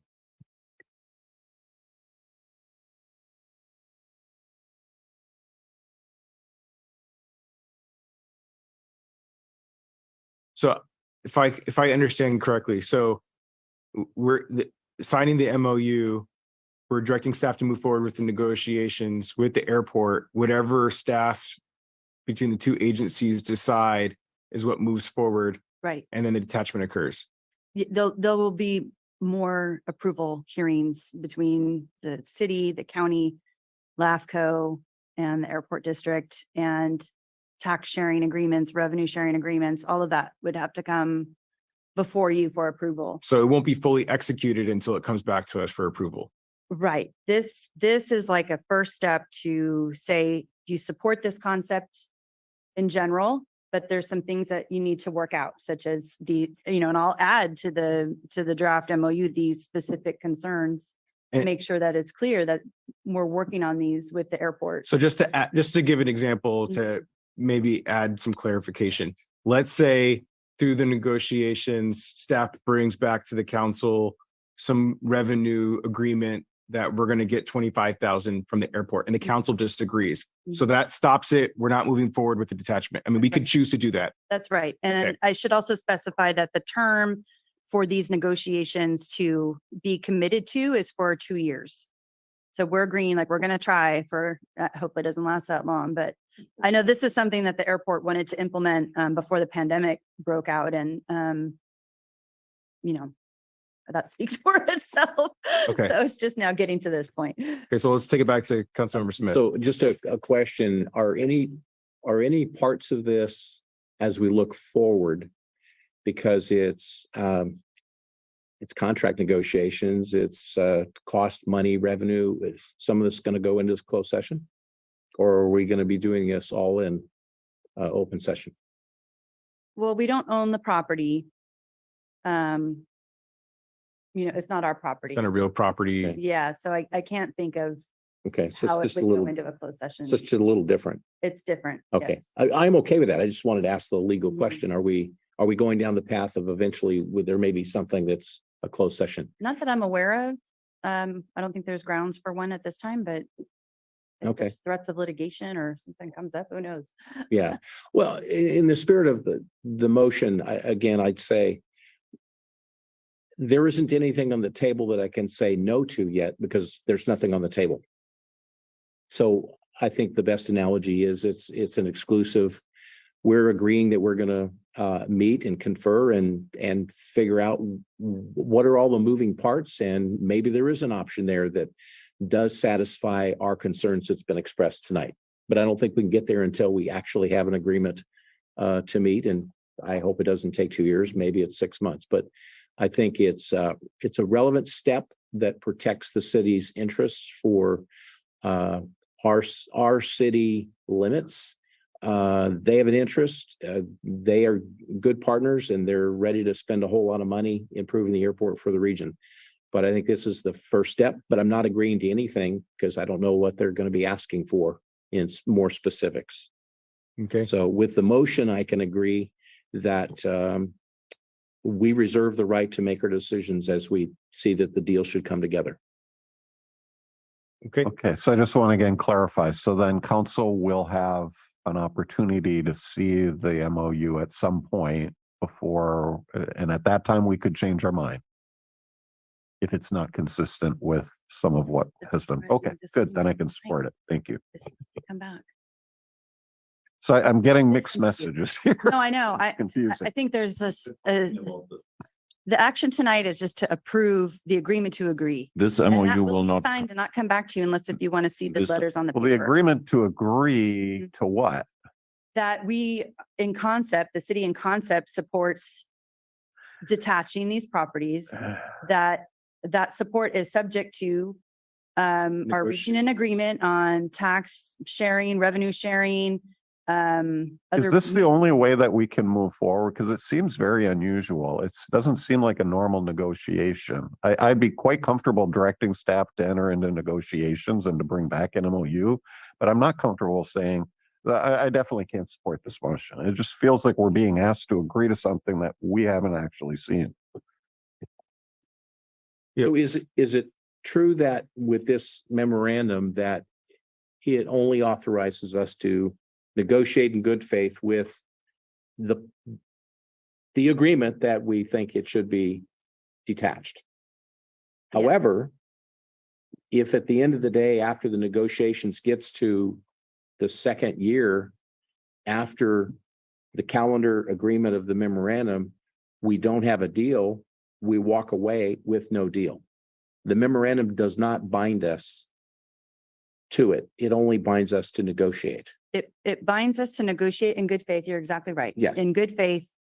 For those terms that you mentioned, and we can add these additional concerns that council members have expressed to make sure that those are specifically addressed. Yeah. And then overall, this process will come back.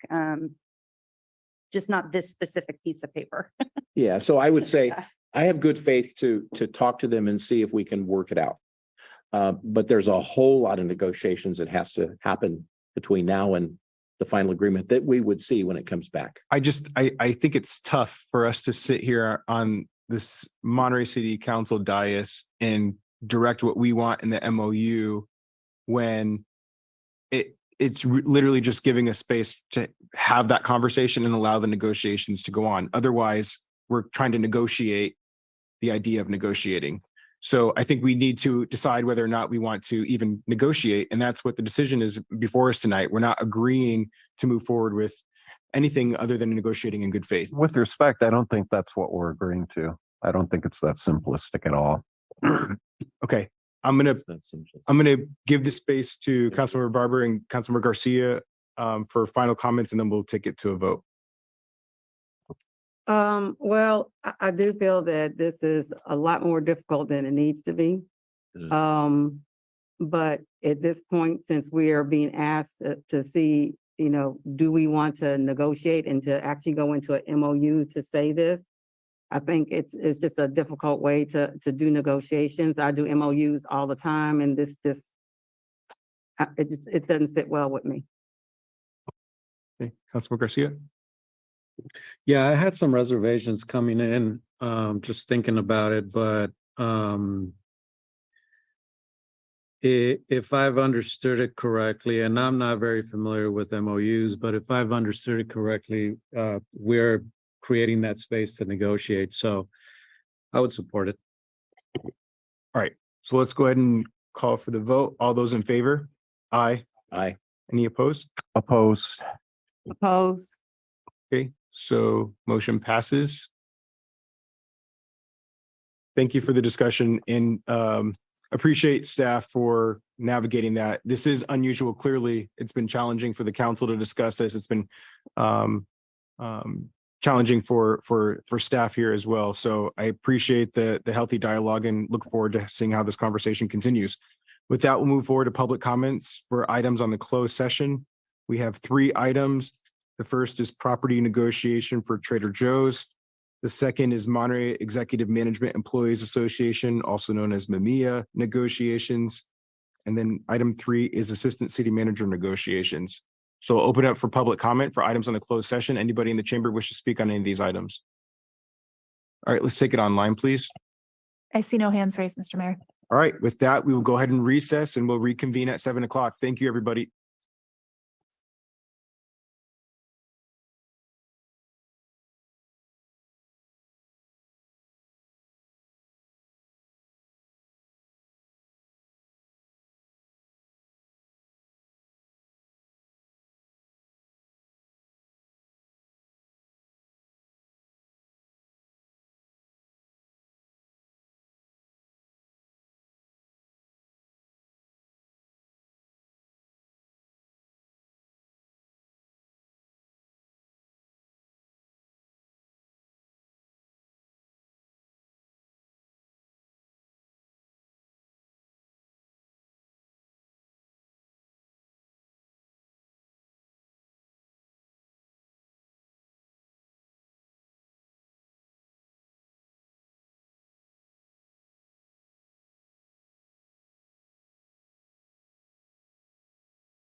Recording in progress. Welcome, everybody, to this evening's council meeting.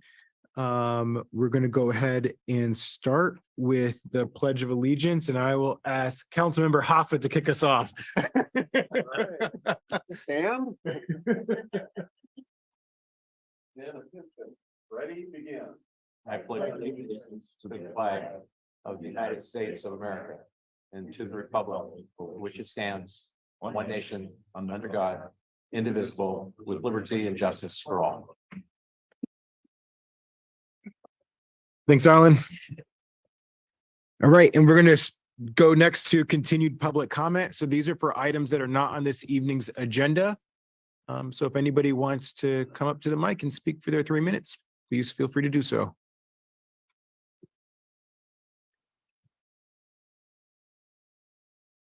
Mayor, Council, my name is Nelson Vega, and I come here because there was an article in the paper today, and I'm not sure how many people read the Herald all the time, but it had to do with the state ballot issue on rent control. It's a really interesting article, and it lays out why rent control will backfire.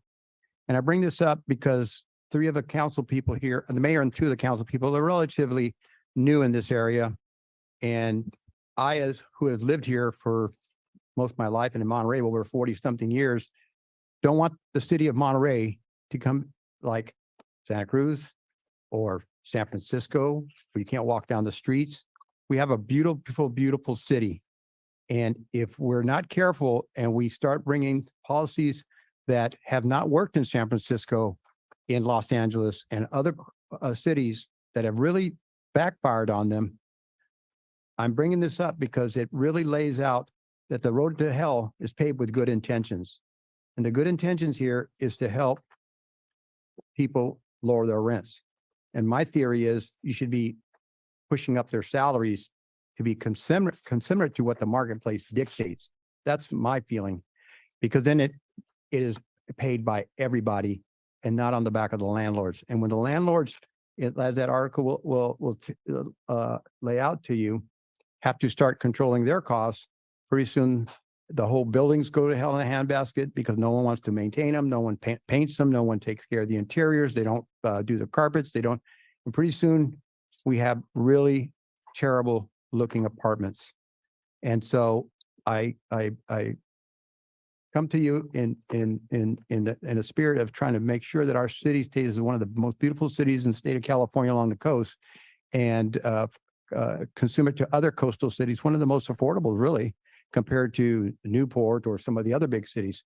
And so I think that the landlords have done a very good job in Monterey. There's a lot of benevolent landlords who have just suddenly decided that they just can no longer afford to, and they are in fact raising rents at an expeditious rate because they don't feel comfortable anymore.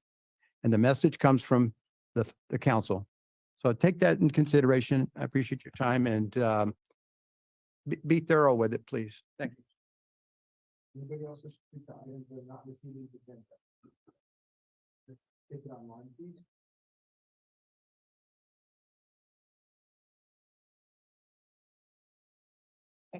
I'll call in Esther Malkin. Good evening, everybody. So I'm just going to comment on the previous public comment. I did not see the article in the Herald because I don't really get it anymore. But just to clarify that the ballot measure that's going to be in November 2024 is only addressing repealing Costa-Hawkins, which will give individual jurisdictions back the power to create their own policies in cities regarding rentals. So pushing this rent control narrative that you just heard is a preview of exactly what we're going to see millions of dollars pour into the state next year from all over, because there are multiple associations for realtors and apartment associations, and all of them have access, because of all their donations and all their huge amounts of money that they can spend on media and what they have access to through those donations that they make to public officials. The ballot measure is strictly going to be about Costa-Hawkins, not about rent control. The rent control conversation could happen afterwards if individual jurisdictions decide that they want to put rent control in their areas based on each individual jurisdiction's needs. But the narrative of it being a rent control ballot measure is inaccurate. So anybody who's not aware of what the Costa-Hawkins bill is can look it up and see that it is going to be just doing what I said, giving back control to individual jurisdictions. Thank you. Thank you. And Mr. Mayor, there are no other hands raised at this time. Awesome. Thank you for those that participated in the public comments. And with that, we'll move to announcements from closed session. I can go ahead and do those. Okay, thank you, Mr. Mayor. A closed session was held with a conference with real property negotiators pertaining to 570 Monroe Avenue, Suite 10 and Suite 20, which is formerly Pharmaca and the Trader Joe's location. And on a unanimous roll call vote, confidential direction was given to real property negotiators. The second item in closed session was conference with labor negotiators pertaining to the Monterey Executive Management Employees Association. On a unanimous roll call vote, confidential direction was given to the labor negotiator. And then the third item, conference with labor negotiator pursuant to the government code pertaining to an unrepresented employee assistant city manager. No reportable action was taken. Beautiful. Thank you, Chrissy. And with that, we'll move to public hearing items. We have number 10, sign appeal 611 Lighthouse Avenue. Before we begin the presentations, I just want to check in with the council. Is there anybody that needs to disclose an ex parte contact? Any communication with the applicant? Okay. And pardon my interruption, Mr. Mayor, I need to just disclose on the record that I have a conflict of interest on this item. So I have not advised staff, and Assistant City Attorney Karen Salama is available virtually if there's any legal questions. Perfect. Thank you, Chrissy. Okay, seeing there's no ex parte from the council, we'll move ahead with staff presentation directly to Matthew. This is unusual for me not to pass it to the city manager first, but yeah, we'll give it to Matthew. Good to see you. You as well. Good evening, Mr. Mayor and council members. We do have a presentation. Should we say 10 minutes each or? Yes, if we can try to limit this to 10 minutes, and then we'll allow the applicant to also give their presentation so that we have consistent time frames. Sounds good. 7:20. Okay. Good evening. My name is Matthew Buggart. I'm an associate planner with the City of Monterey's Planning Division. And today we're here to talk about 611 Lighthouse Avenue, specifically an appeal of a planning commission approval for a sign permit application for projecting and wall signage. Some background on the project. The building where the signs are located underwent renovations that were completed last year in 2022. The tenant expanded into two adjacent tenant areas. It enlarged the size of the space. It's the Bulldog Pub. It's for a larger pub. Following the building renovations, they installed wall signs, and following that, they installed flags on the premises, which are being referred to as rotating projecting signs, rotating in that they swap them out on a regular basis, depending on what team is playing. The city received a complaint about the flags themselves, specifically that they were too low to the sidewalk. They were approximately 5.5 feet or so from the sidewalk, and the complaint wanted them raised. With that, the original application was for those 4 wall signs and for 6 flags. This is an example photo of them hung up in their original placement. Since that time, some things have changed. This is what the building looked like Prior to renovations in 2019, the Bulldog Pub is on the left and expanded into the coffee and laundry service on the right. There were a number of signs at that time, 9, including 2 neon signs. As it stood at the time of application, there are 4 wall signs here, including a small one above the door, one above the archway, and then to the left and right. And there are 6 flag holders here as well, with the flags not up. And this is a almost entirely within view picture of all the flags up at the time of the application. Some findings required for approval from architectural review is essentially they were applying for too much signage. The amount of signage that's allowed at the building is about 50 square feet. And when you count up all the flags and the wall signs, it exceeded that number. There's already a mechanism in place for applicants to apply for signage that doesn't necessarily comply with the guidelines that are set by architectural review. And in those cases, they can apply to go outside those bounds. And that happens on a semi-regular basis. The sign ordinance itself has purposes and objectives, talking about the fact that the signs need to be representative of the business or supporting the business, and that there should be equitable usage of signs between different properties in the city. And for the most part, the proposal was generally in compliance with those purposes and objectives. The second item, the finding needs to be that the application is consistent with the guidelines, or architectural review determines that the proposal better achieves the purpose and objectives than strict application of the guidelines. And for this case, again, it allows that flexibility for ARC to make determinations that are bigger than what the guidelines allow. And finally, the proposal needs to be consistent with the general plan. That includes specific plans, and there were no discrepancies found there. So with that, architectural review was conducted and staff recommended approval of the sign permit with conditions. The conditions were to reduce the number of wall signs to 2, because that would be more in line with the guidelines, and to reduce the total number of flags to 2 as well. And ARC, in a 4-to-1 vote, approved that signage in line with those conditions. The one dissenting architectural review member expressed that they were fine with the wall signs as they were. The 4, they were symmetrical. Additionally, one of the conditions was to raise the flag height. There's a our general building standards are that you need 8 feet of clearance above the sidewalk. And so that was one of the conditions, was to raise the flags.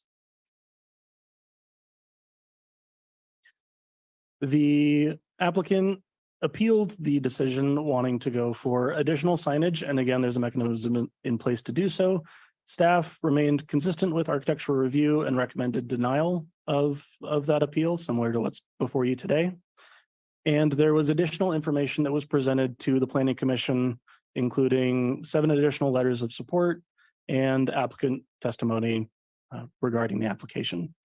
The Planning Commission at that time granted the appeal with conditions to reduce the number of flags to 2 and to raise the flag height. And they differed from architectural review in that they allowed all 4 wall signs, noting sign symmetry and new information in the form of letters and applicant testimony. Before you today, City Council has a similar choice to make. You may all either deny the appeal, which would uphold the Planning Commission approval. It includes just 2 flags, 4 wall signs, and raised height. You may grant the appeal, and this would include allowing the sign proposal in full. So 4 wall signs, 6 flags, or you can modify the conditions that were placed on them. If you want to change the number of flags, if you want to change, you can modify at your will. And finally, you could continue the item to discuss at a future meeting if you so wish. With that, staff's recommendation is to adopt the resolution to deny the appeal and uphold the Planning Commission's approval of sign permit application with conditions of approval. That concludes staff's presentation. If you have any questions, I'm happy to answer them. Also, the applicant is here today who may be able to answer any questions you may have. Matt, you get extra points because you finished several minutes early. So kudos. I have plenty of backup slides if you need. All right, well, let's let the applicant give the opportunity to present and make a presentation to the council. If we have questions now, can we ask him or do we wait? Let's hold off until the presentation's over and then we can do questions at that time.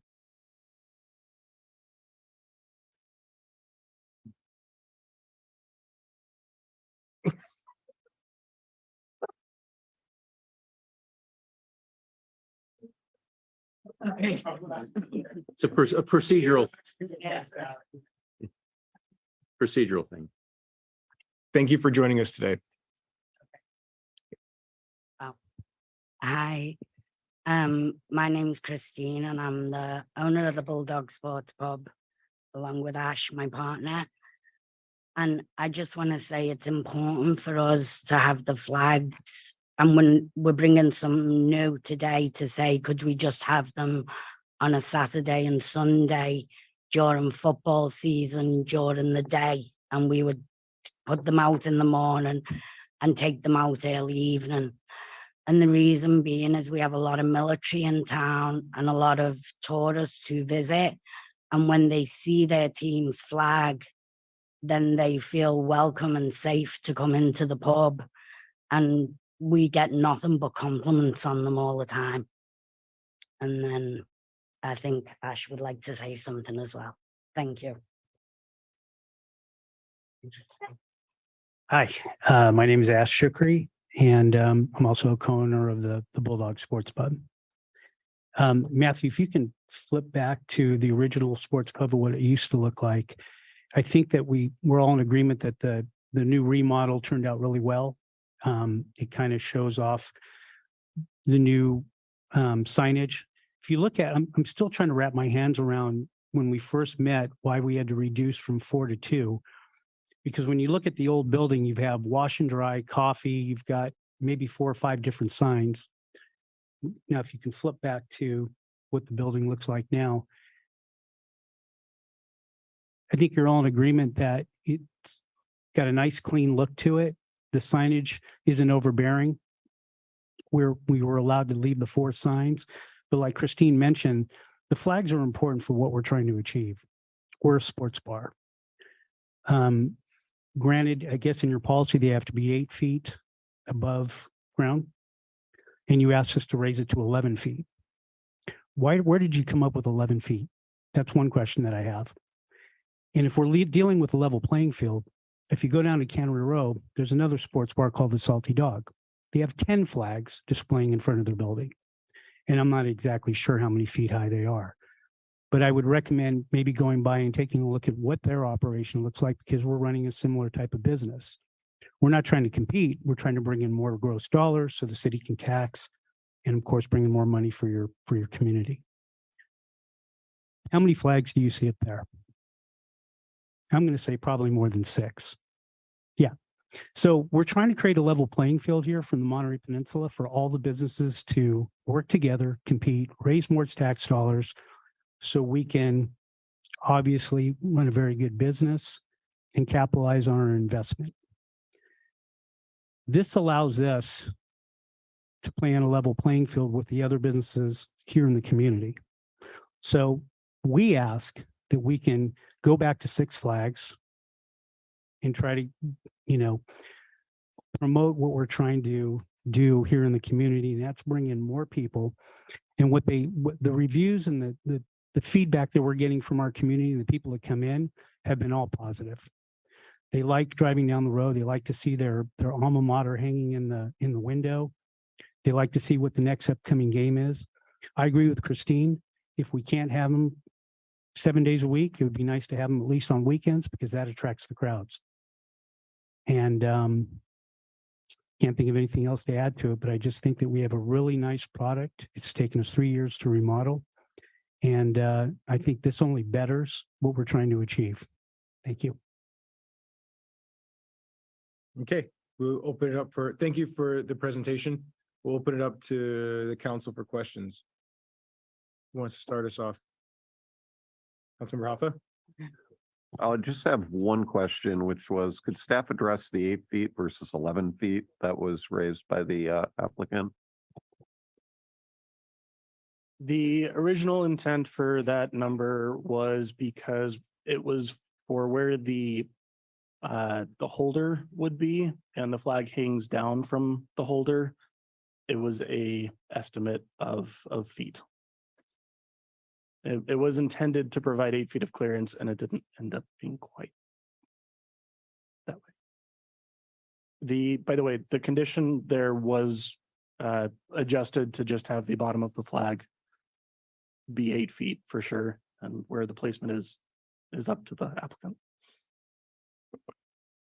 So could you say the last part? The photo we're looking at, what height is that? The flags that are displayed on the photo? The flags that are displayed on the photo were near the beginning, and there's not a photo of where they are today. They were raised since then. Okay, so they have been raised to 11 feet. They had been. Have you lowered? Yeah, sorry to answer your question. What he displayed with the photo that you see now with the new flags are at 8 feet. Okay. But the tip of the flag hangs down to 5.5 to almost 6 feet. Got it. We raised it up to 11, 2 flags, but now it's a safety hazard because you can't get up there to change it. So as the wind swirls and the flag swirls around, you got to get up on a higher ladder to get it. And it's just not safe enough to have our staff do that. So we feel, based on the recommendation, is to go back to 8 feet from the ground up is what we're trying to get to. So we'd like to lower the 2 flags that we have at 11 feet to 8 feet, there, and meaning 8 feet from the ground to the bottom of the flag, not 8 feet to the holder. Got it. That makes, okay. I've got another couple of questions. Yeah. Matt, you described a term that the ARC, when they were talking about the signs, the 4 signs. What was the term you used when they said it wasn't symmetry? It's symmetry. What was the term you used when they said they didn't like the 4 signs? It wasn't so much that they didn't like the 4 signs. The ARC wanted the maximum number of wall signs that are allowed for a business is 2. So they were trying to bring the number of signs more into compliance with the city guidelines. When the condition was placed on the project for the removal of 2 signs, ARC did not distinguish which 2 signs would be removed. And that was left up to the applicant. And when they came back, when it was appealed and brought back to Planning Commission kept the 4 signs. So they landed on 4 signs is okay, but they wanted 2 flags. No more. Planning Commission wanted the reduction to 2 flags. Got it. Okay. Or wall signs. 4 wall signs. 4 wall signs, 2 flags. And that was the Planning Commission. That was Planning Commission. Okay. That's all I have right now. I'm so sorry. One thing that was not brought to Planning Commission was the distinction between 7 days a week versus Saturdays and Sundays. Got it. Do we have the discretion to make that decision tonight in regards to Saturdays and Sundays? We would approve the appeal with the restriction of Saturdays and Sundays, technically, just for technicalities. Okay. Was the cause of the complaint due to an injury or some kind of public harm that was created? Do we know? There's not a known incident. There was a concern about the height. Okay. I can answer that. Okay. So we don't know of any complaints today, but we do know who made the complaint. It was an internal with the Planning Commission. That's where the only complaint came from. Okay, so thank you. All right, with that, we'll take it out. Oh, go ahead.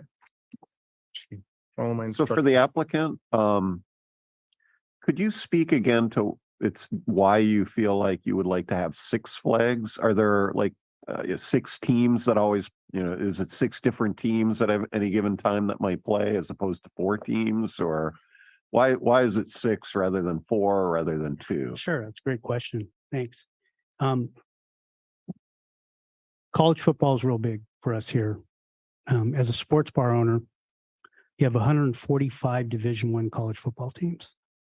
We've had in our community at least 40 flags sent to us from community people asking us to wave their alma mater flag. On Saturday, because of all the television packages and everything that we have, they're going to show on a Saturday college football between 18 and 35 different local games. Our televised packages that we have with YouTube TV, DirecTV, and Comcast Internet can show up to 50 football games on a Saturday. The NFL has 30 football teams. On a Sunday, as you know, you're going to have at least 7 morning games and 6 afternoon games. And then, of course, you got Sunday night, Monday night football, and now Thursday night football. It's important to wave as many flags as you possibly can to show that you're hosting these games. And with our satellite packages, because we have the DLI and you have MISS and you have the Naval Postgraduate School, we have people from all over the United States, internationally, domestically, and they all want to see their favorite team. Obviously, we can't show everything, but what's nice about waving an Ohio State Buckeye flag on a Friday evening tells the Ohio State Buckeye Nation that we're going to be showing that game on Saturday. And we usually get 30 to 40 people to watch a Buckeye game. And it all depends. On Sunday, we have a Bills following. We can probably house almost 80 to 90 people on a Sunday during a Bills game. It's just a great community environment, and it's important to have your flag of your favorite team. We also hoist all the military flags from the Coast Guard to the Air Force to the Army, and they love coming down and watching their Army Navy games. So it's important. In NBA, we've got over 30 basketball teams. They like to watch their NBA teams. We put hockey flags. We practically put every team that we possibly can. And it's nice because people in the community like to send their flags in. And then we also build it up for our local universities from Monterey Bay to Cal Poly to Stanford. And then hopefully if things build up, we'll get the high school flags out there. So we think it's important for what we're trying to achieve as a sports bar. Any other questions? Question to Matthew. Matthew, we know that the signs equate to square footage of signs, and the ordinance speaks to that. Does the ordinance speak to anything that is akin to a flag, or is a flag just viewed as it's a sign? The citywide sign guidelines do not specifically state flag. They refer to a banner.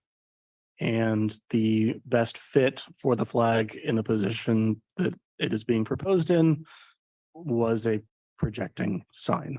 Was what? Was a projecting sign, the rotating projecting sign language. There is not a specific requirement for flags. Okay, so that's where I'm confused. Well, could I just add to that briefly? This is Karen Salama, Assistant City Attorney. Hi, Karen. So, hi, Councilmember Smith. The definition of signs in the city ordinance is very broad. It's essentially any, device, be it with words or symbols, pictures that communicates and conveys a message.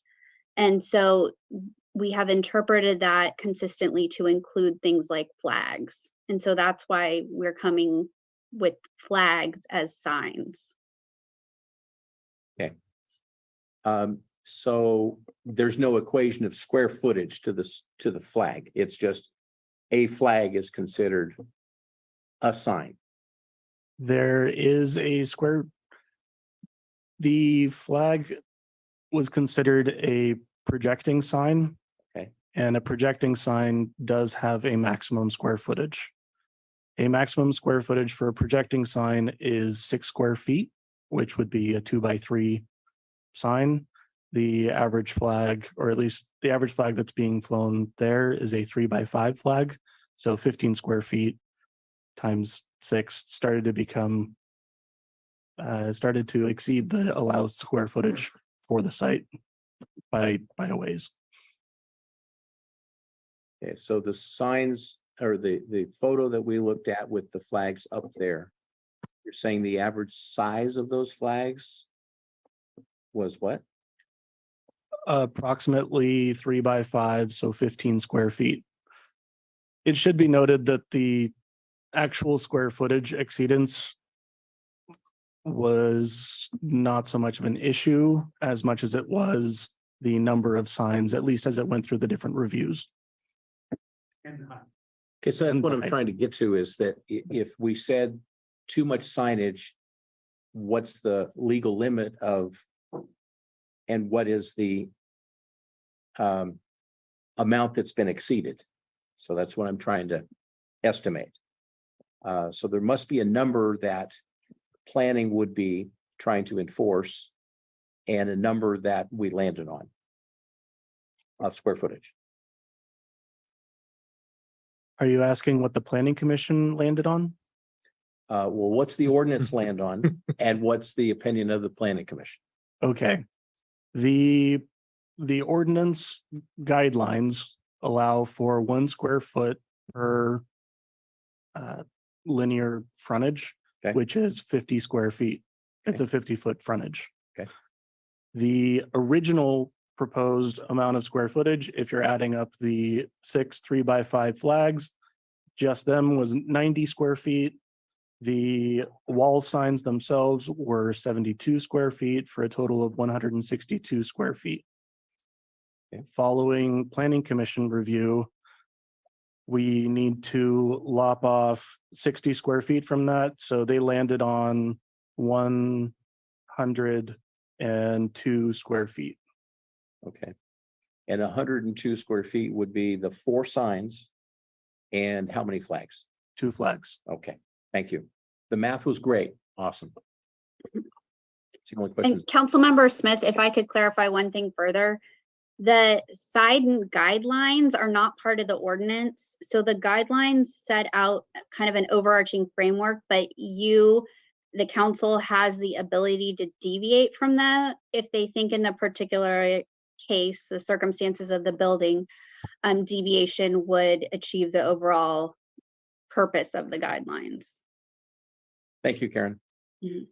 We also have a couple slides about the purposes and the objectives if you want to see them firsthand. I don't, because city's already made their presentation, so I think now it's just time for questions. Yeah. Did you have something, Dr. Barber? Okay. All right, let's take it out for questions to the public. Anybody in the chamber wish to speak on this item? And you'll have your 3 minutes. Good evening, sir. Yeah, thank you, Mayor. Thank you, Council. Kudos to the 2 applicants for choosing Monterey Bay and the city of Monterey in particular to make a big investment in their dream. It was an excellent question from Councilmember Hoffa about why 6 flags. And I'll say why 6 flags every day of the week that they're open is that on weekends you have football. You're going to have morning games, afternoon games, evening games. I'm sure they'll want to change those flags as necessary to reflect what games they're looking to advertise for to get people to come in and spend money so that the city can collect their taxes as well. The other reason you want it during the week is because you got baseball season, you got hockey season, you got NBA season, you got soccer matches, you got World Cup, you got all these different things.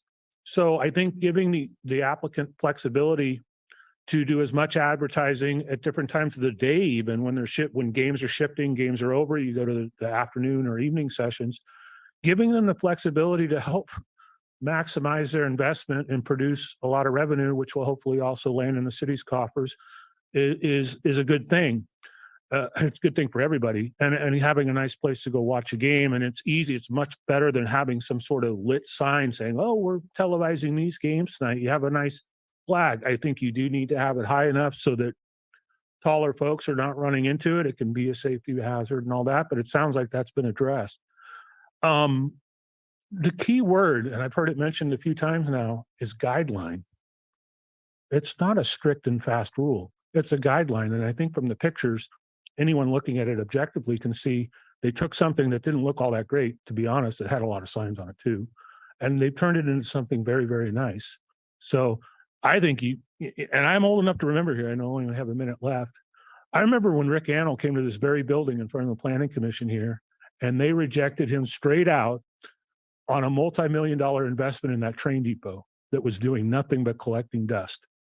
He was told no at the planning commission. He came to the city council, appealed it, and they granted him the opportunity to refurbish that building. Now, unfortunately for Rick, he passed away and the business didn't work out as it turned out. But look what you have now. I mean, that's one of the hottest spots around the wharf or anywhere, even Alvarado Street, I would say. So you, the city council, have the opportunity to grant these applicants their appeal. Let them maximize the value of their investment. And in turn, I'm sure the city will be rewarded greatly from the tax revenue that they generate. Thank you. Anybody else in the chamber wish to speak on this item? All right, let's take it online, please. There are no hands raised, Mr. Mayor. All right, we'll bring it back to the council for deliberation and for a motion. Councilmember Barber. So first of all, I applaud the owners. It is a nice establishment, not too far from, to be able to see on Lighthouse. I don't live too far from there. But I do feel like that when you look at Cannery Road that you were comparing, Cannery Road's flags were on like the second floor. And so the height was definitely a difference. So I think the height is my main thing there. Because I think it's good to, of what they're doing in advertising for getting a lot of the different sports fans in for different times. But I do think it would be good doing the weekend thing that they had already kind of addressed already. Because really, if you just say 7 days a week, because it's always some other sports piece that's going on, well, it's always going to be sports going on no matter what. So I mean, you could have 1,000 flags if you keep continue to do that. So I feel like that it's important to be able to have some sort of guidance and guidelines there. But I do feel like having the flags up it's definitely helpful for having the neighborhood to feel like it's a part of it. A lot of the neighbors go there as well as the tourists. But I feel like it needs to be some guidelines on the height of it in the time, as far as it being on the weekend as opposed to just all week long. Okay. I agree. It's a question of the guidelines. Could you put the picture up again of the one that shows the flags and the signs? And I know the sign or the flags have been raised, but I think it's helpful. You had a frontal straight on front. Mm-hmm. No, there's one more. That's the other photograph that was there. No, back up. Yeah, the one with the trash cans. Right there. There you go.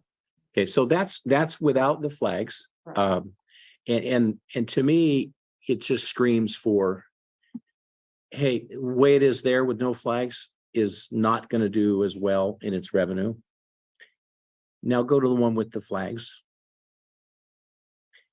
So to me, that's still, I'm seeing 1, 2, 3, 4, 5 flags, and something's been cut off there. There's one more on the left. One more there. To me, that looks like it's balanced enough for me. It does not appear to me to be overly crowded. I don't like the idea of having to put a condition on a business where on Saturday and Sunday they can put them up, but the other days they can't. But then you've got Monday Night Football or you've got football, and you've got fans coming. I just think that's hard to regulate. It's hard for the staff to do it. They're going to forget, and then it's going to wind up being not done very well. I don't see a problem with the 6 plus the 4 signs. To me, it's got enough storefront. It's also got that little tiny alley that kind of visually doesn't interfere with an associated business. So to me, it's a vast improvement.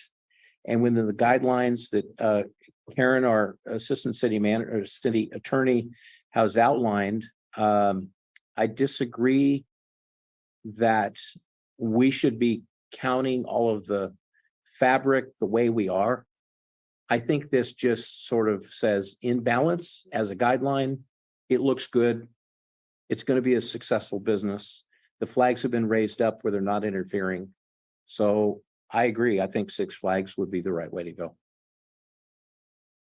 Okay, this side. Councilman Garcia. Thank you. Yeah, I agree a little bit with what my colleagues have said. First of all, it's a very nice location, so congratulations on the renovation. It looks beautiful. I think there is importance here in terms of abiding by, even if they're guidelines, because they're there for a reason. I think there's value in the decisions that were made by our planning commission. So I think we also need to trust that they've looked at, the proper evidence and made determinations based on that. But I'm wondering if maybe there's a middle ground where we can land here. Instead of 2, maybe 4. It does look like the 2 flags that are at the far right are a little kind of away from where all the action is in terms of signage. So, I mean, I favor the presence of the flags. I think it looks great. But for the reasons I've stated, I would maybe look to have 4 or support support 4 flags to be installed. Councilman Bravo. Lots of good comments. So I think first of all, I want to applaud the owner. It's a great remodel. I think that's one thing to take into consideration, that there has been an improvement to the property that I think is good for everyone. As a sports fan, I will say if I saw a Bucky Badgers flag there, I might be more inclined to go. So I do. Who? Bucky Badgers. Or Minnesota Viking. All right. Oh, there you go. So I mean, I Sacramento Hornets too, right? Beers on that one. I do think there's validity to the argument that this is important from a marketing standpoint. That is unique to this particular business. So this is where Mr. Leip spoke about guidelines. Not all businesses are the same. So I think there's a valid argument to be made for some signs. I also think, how do you measure it? Like, so if the flag is fully extended, maybe it is 3 by 5, but then you see the other 2 and they're flat. It's a complicated measurement. I kind of think we've kind of gone beyond that. Like in this particular case, we're not really, I don't think planning commission or ARC bound themselves by the 50-foot either. So I think in a way that's kind of out. I will say this though, that I don't know that there's a magic reason for 6 though. So I mean, basically what I heard the applicant say is the more I could have, the better. Anyway, I would favor some flags. I think I'm okay with 6. I would be okay with 4 too as well, I think. The only concern I have, and this speaks to Councilwoman Barber's, to make sure that the height is something that an average or a reasonably high person can walk under.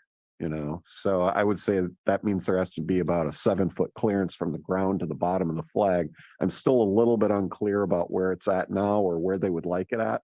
I do understand their safety concerns about getting up too high. So that's kind of where I'm at. Could we get some clarity on that? Because I imagine that's probably going to need to be part of our direction for the height issue. I think that's where we might need to have some clarity. The condition that Planning Commission landed on was providing 8 feet of clearance So from the ground to the bottom of the flag, from, of a hanging flag. right. Okay. So that's not where the post is, where the flag goes in. It's the bottom of where the flag hangs. Correct. Okay. So I agree with my colleagues. I think it fits well. I actually remember coming to visit the business during the storms. I was going around checking out some of the businesses on Lighthouse, and their business was packed. There was tons of people in there. There was a family in there having some kind of celebration. There were a lot of folks in there watching sports, different sporting events, and it just seems to fit well into the character of the business. I appreciate the guidelines, and I don't think the guidelines necessarily need to change. There is this flexibility for us to be able to make decisions that are more in line with the character of what we think is appropriate for a given proposal. And so for this one, I don't see an issue with it. I think that the biggest thing is the height. And so I will go ahead and make a motion to approve the appeal. I'm going to try to get this right. So let me try to do this. Approve the appeal. And so that would allow the Six Flags at the low clearance of 8 feet. I'll second that. Does that work for staff? Is that clear enough? And the 4 wall signs. And the 4 wall signs. Is that good with the seconder? Yeah, I will second that. Okay, so let's just continue the dialogue. Any additional comments on that motion? Yeah, just a quick comment. I agree, going to support it. I think it's the right move. As I'm looking at this, I see basically a bunch of windows, but grouped 1, 2, 3, the doorway, and 4. And so I think when you look at an opening, you have to have something on both sides. So if you go down the front and you go down the line and you start planting them one on each side of those openings, I think that it balances the building, and I think 6 achieves that. Now, I would say in support of this, it doesn't mean on the weekends that we encourage any additional like sandwich signs or arbitrary, like, let's take advantage of it. I say this to other people too. This is the rules and this is what we would say. We don't want to see people that would take advantage of a Saturday and Sunday because city eyes and city staff might not be on it. So it's important to recognize that this is a significant investment in the owners. You've done a great job. I know the inside is beautiful. I peeked in and watched it for 3 years as you were going through all of the construction problems. But kudos for coming out with a finished product. And I know how much hard work it takes to run a hospitality business. So congratulations on that. And I agree with the motion. I just wanted to give a response quickly to Gino. I appreciate where you were trying to go with it in regards to finding a middle ground. Though when I look at the frontage of the building, it doesn't look too much to my eyes. And so I don't think that there's a need to scale back unless it seemed like it was overbearing or yes, Alan second. Alan second. Yeah. So anyways, that's kind of where my headspace was at with that. And it seems like they've done a lot of great work and they'll continue to do a lot of great work with their placement in the city. So And thank you for the ARC and the planning too. I mean, it doesn't mean that anybody made a mistake. well, yeah, I mean, to that point, I mean, everybody in the process, staff too. I mean, there is nothing wrong with the process. I don't think. I think it's great. It's what we have is good, and Yeah. Thanks for them, and they're doing the work too and landing on their decisions. And it does not mean that we're overturning a big decision that we totally disagree. It's just one more step in the process. But thank you for them and their work too. Any last other comments here? All right, All in favor? Aye. Any opposed? Motion passes unanimously. All right, congratulations.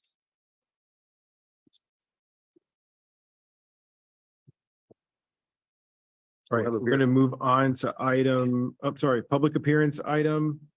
So we're on item number 11, mayor and council compensation ordinance and findings presentation. We'll pass it off to Hans for staff Yes. presentation. Thank you, Mr. Mayor. Staff is bringing this proposed ordinance forward to you, so it's not by any wishes of council members or the mayor. I wanted to start the presentation with that. And it is a proposed ordinance to increase the compensation for the mayor and the council members. We have put together a small presentation. Next slide, please. This is where we are today. Council members receive a stipend of $429 per month that was instituted in 1999.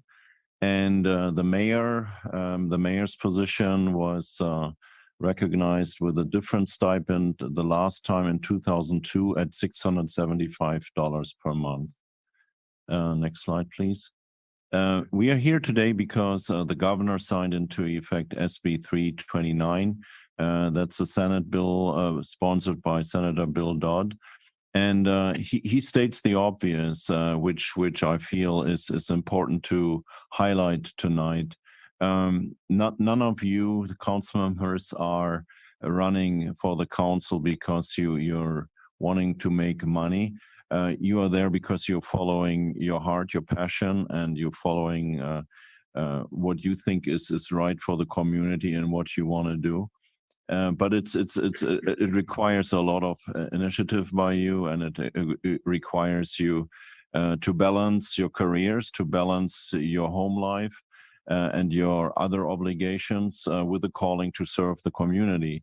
And it is important to realize that our council members, like many other council members on the peninsula, are putting a great deal of hours every week into the work for the city of Monterey. It's not just that they appear here every 2 weeks for council meetings. There are many obligations, and many of our council members serve also on regional boards, and you can look this all up on our website and see where they are representing the interest for the city of Monterey. But another element of SB 329 was also to highlight that a fair compensation also will allow council participation by marginalized communities.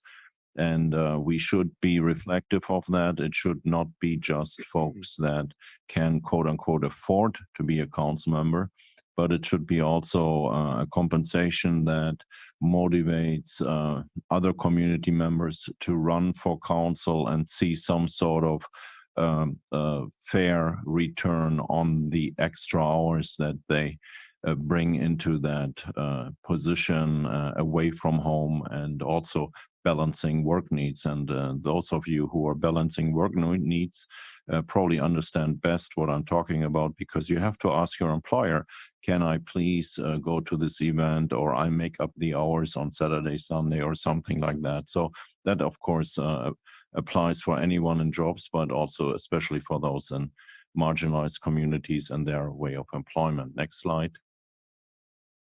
The League of California Cities is supporting this. Lengthy time commitments and limited pay discourage many. They rightfully state, especially low-income residents, single parents, people of color, and young people from running for a public office. And for many, being a council member is a full-time commitment with part-time pay. And so you are in good company of one of the main lobbying organizations that we are members of, which is also here, the League of California Cities. Next slide. This is what I talked about already. The governor signed this into law in on June 29, 2023. And we are authorized through SB 329 to apply that law, because our city charter in section 4.1 allows us to follow compensation in an amount permitted by state law for general law cities. So City of Monterey is a charter city, but our city charter section 4.1 allows us to follow that. Under the new law, council member salary may be increased beyond $950 per month if the increase does not exceed 5% for each calendar year from that late adjustment. So we are proposing the following, and that is a straight line calculation starting from the year of the last increase, an increase for council members from $429 per month to $965.25 per month. And the mayor, who has a different position, is also elected every 2 years, and also is basically the main representative of the city, and puts in also a lot more hours than I want to say the normal, quote unquote, normal council member does. And asked our mayor right now how surprised he was, how many engagement he has to take care of. The mayor increase would be suggested from $675 a month to $1,417. Next slide. So that's important for you to note. It's a 3-step process, so that everyone can have a say and look at that. Tonight is just that we are presenting the ordinance to you. We showed you what our findings are and why we think there is a need to do that. Then the next step is that on August 18th, we would have the first reading of the ordinance. And then 2 weeks later, we have the second reading of the ordinance. And then if council still continues down this path, the ordinance would go into effect 30 days after the second reading, which means in this particular case that the increase would go into effect January 1st, 2024, based on I believe that's the charter that and the state law dictates that. So next slide is recommendation, which I already made. So we are proposing that the council discusses that and then gives us a go-ahead to implement the ordinance and present the ordinance to you on August 18th. The ordinance is in draft form attached here to our agenda report, and you can review that. Again, staff felt we need to bring this forward. We haven't done this since 1999 and 2002 respectively. SB 329 gives us all an opportunity to look at that without the usual challenges that requests like that bring with them when it goes in front of city councils. So with that, I conclude my presentation. Thanks, Hans. Any questions from the council? Okay, let's take it out to the public. Anybody in the chamber wish to speak on this item?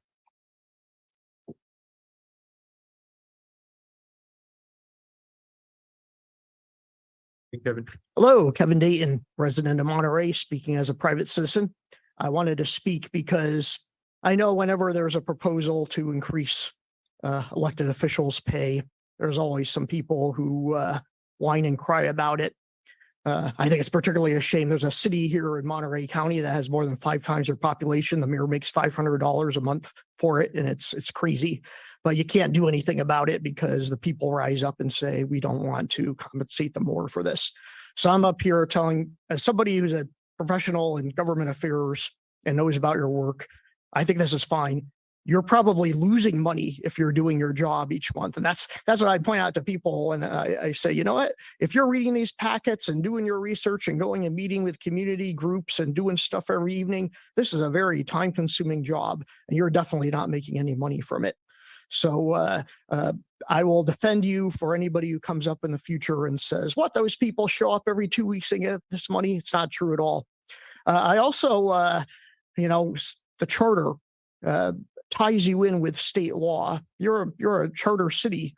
You can actually change that charter if you want so that you can make your own decisions about how much people are compensated when they serve in various offices here.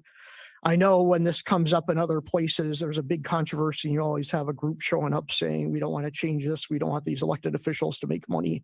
But next time you do a charter review, you might want to take a look at that and say, is this really too restrictive? And is this type of community perhaps want a different standard than what you have from the typical general law city? And to get charter, you have your own home rule. Probably a lot of people hearing me talking don't know what this is about. You've got your own little constitution here, which gives you freedom that on your own municipal affairs. You should use that charter as much as you can to assert your own rights. Thank you.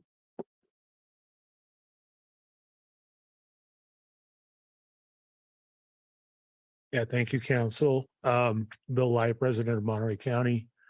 I don't normally come to government entities and advocate for pay raises, as the previous speaker kind of mentioned.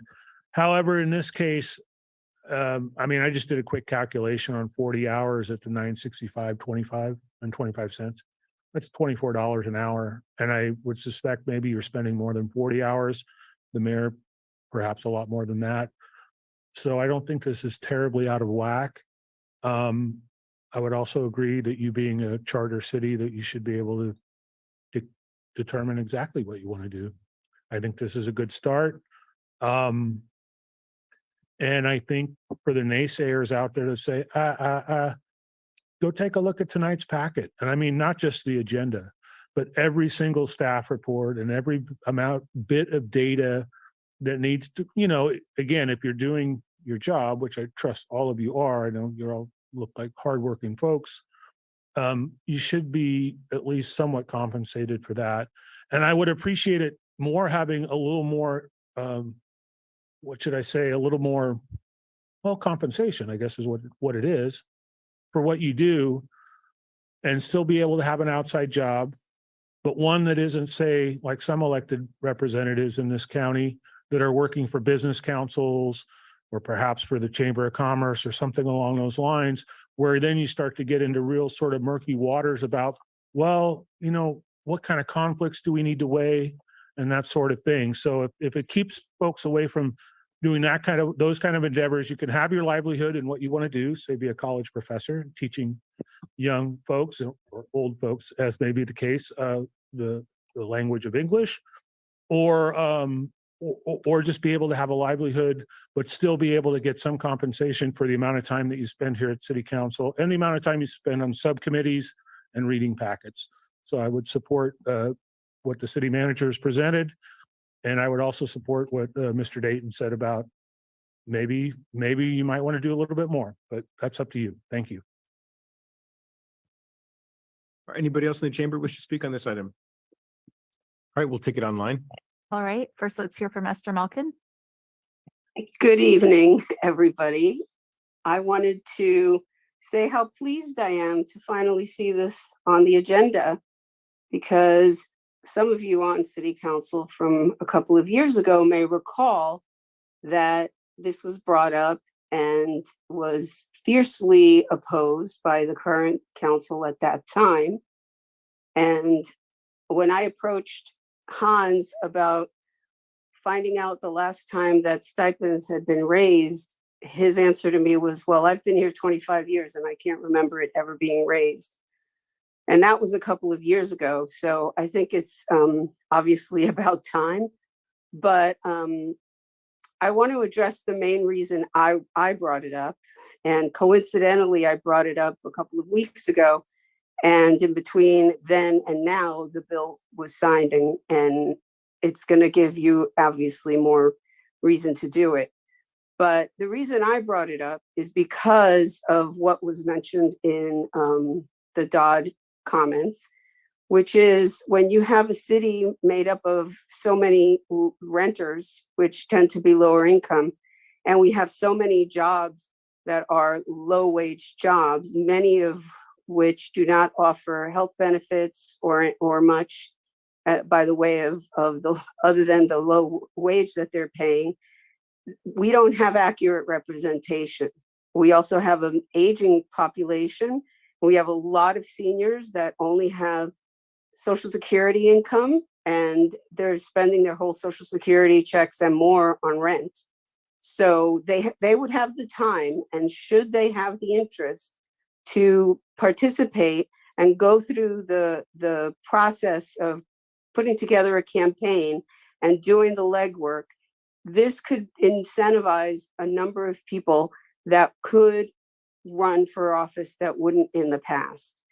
And it's not going to generate anybody to run for office that isn't going to be doing it for the right reasons, because they're not going to go through the campaign process just for the fun of it to get, the couple of dollars that this is offering. And considering that we have a very different and most diverse city council now, is why I was pushing for this to come back to be proposed in front of you. It's a good time to do this, and it's overdue. And hopefully we will continue to have as a diverse council as we have now. And any council member that feels that they don't want this because they're doing their civic duty can very easily return the compensation, just like we did during the pandemic, and everybody volunteered to give their stipends back. Thank you. Thank you. And next, I'm going to call on a telephone caller with the last 3 digits 436. So you will need to dial *6 to unmute yourself. Go ahead, please. Hello. Okay, this is Eloise Shem, and I think that raising it twice as much is too much, because the people that ran for the positions, they knew how much they would be getting, and that's what they signed up for. They signed up not to get money, but they signed up to represent their constituents. And so, I mean, if you're in a job and you've been on this job now since less than 6 months, usually you don't ask for a raise, of twice as much once you're on the job. Or if you do, not very many employers would really go along with that. So I just think it's too much, twice as much. And I mean, myself, I worked as a substitute teacher, and I had to pay a lot of money to get the job and put a lot of time into getting the job. And I was responsible to the teachers, to the students, to the parents, all the way up to the administrators, all the way up to the superintendent. And at the end of the day, if I worked every day the same amount of days as the teachers, I got 1/10 of what the teachers got with no benefits. So I was essentially working, for the community. And so I think you have the privilege and the honor of being elected. And also you have a lot of help. You have 3 attorneys and the city manager and all kinds of people doing the heavy lifting. So basically, you get a lot of benefit from being elected, the trust of the people.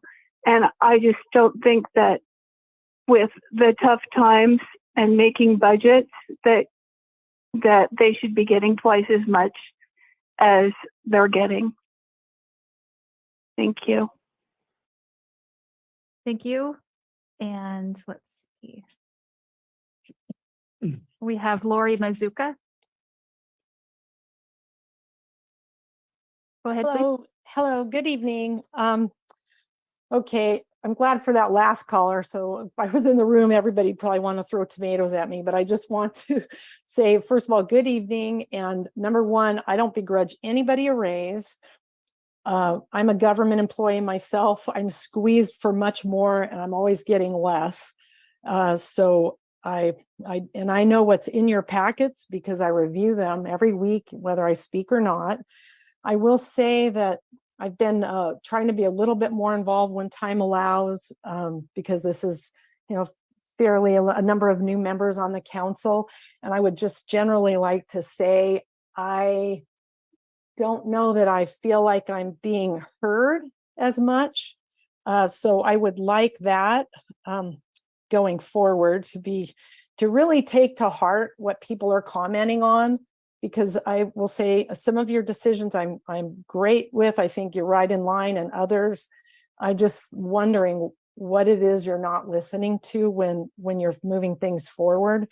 And for example, I will tie this in, but just as a Monterey resident, I have to say I'm distraught that in the earlier call tonight, the city council agreed to give away an annex from city control, incredibly valuable land around the airport, and grant permission to move forward on negotiating compensation for the approximate $24,500 loss of revenue.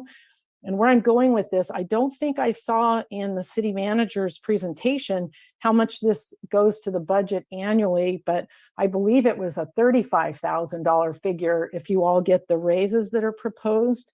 And in the spirit of selling our soul and giving away that airport property, that dollar figure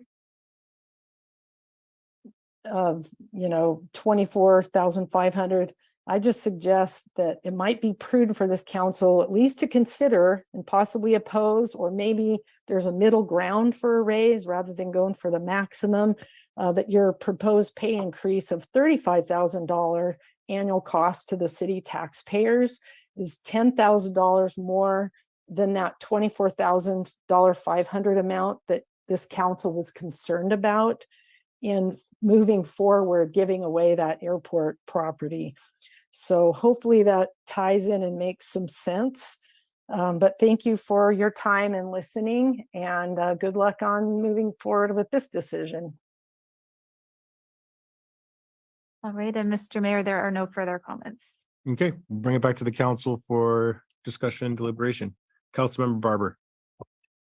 So first, thank everybody for whether you were pro, con, whichever way that you spoke. But one of the things I think that we have to remember, that we're not just making determinations and decisions for us for today. You're making it for others that are coming behind us.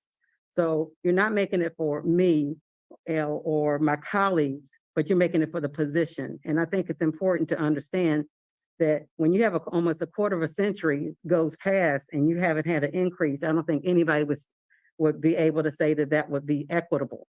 And so I think it's very important to understand that, yes, you have the benefits that may come with it right now, but that doesn't mean that's going to be something we're going to constantly and continuing to benefit from. But whoever's in the position will benefit from it, and it makes it open for more, just like I believe it was Esther who said, and also it said in the DOD about how more people from marginalized populations will be able to step up and come into these positions in, as far as being able to run.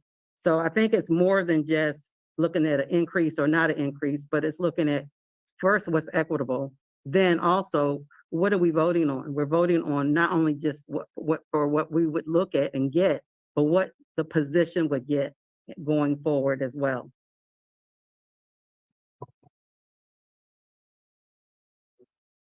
Councilmember Hoffman. So this is not something that the council asked to bring forward. This is something the city manager decided to bring forward.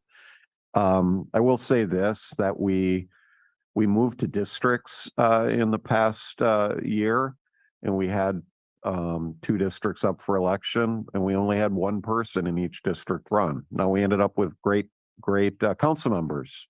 That's not the point. The point is that districts create a smaller body of potential residents to run. It's always hard to get people to run, to be honest, because it is a lot of work, and it's a lot of responsibility, and it does impinge on your professional and personal life. So You know, I think if raising this stipend would lead to more people running and more competition for council seats, that would be a good thing. Two, the equity issue is a real issue. When I first came on council in 2012, I think 3 of the 5 council members were retired. And that's fine. But and if you look around the county, you're going to see a lot of city councils, a lot of boards with retired people. And that's okay. But is that fully representative of the community? Is that really, the way that is that equitable representation? I would say no. If you think about a single parent, if you've got to pay for childcare to come to these meetings, you're going to lose a ton of money. I mean, so really it becomes impossible. And in practice, I think I've only known one single parent who ran for office, and childcare was an issue for her. That was in the city of Seaside. People who are sort of working class folks, and they have to balance family and other jobs.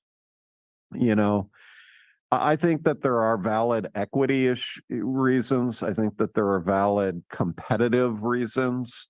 The fact that it's been almost 25 years.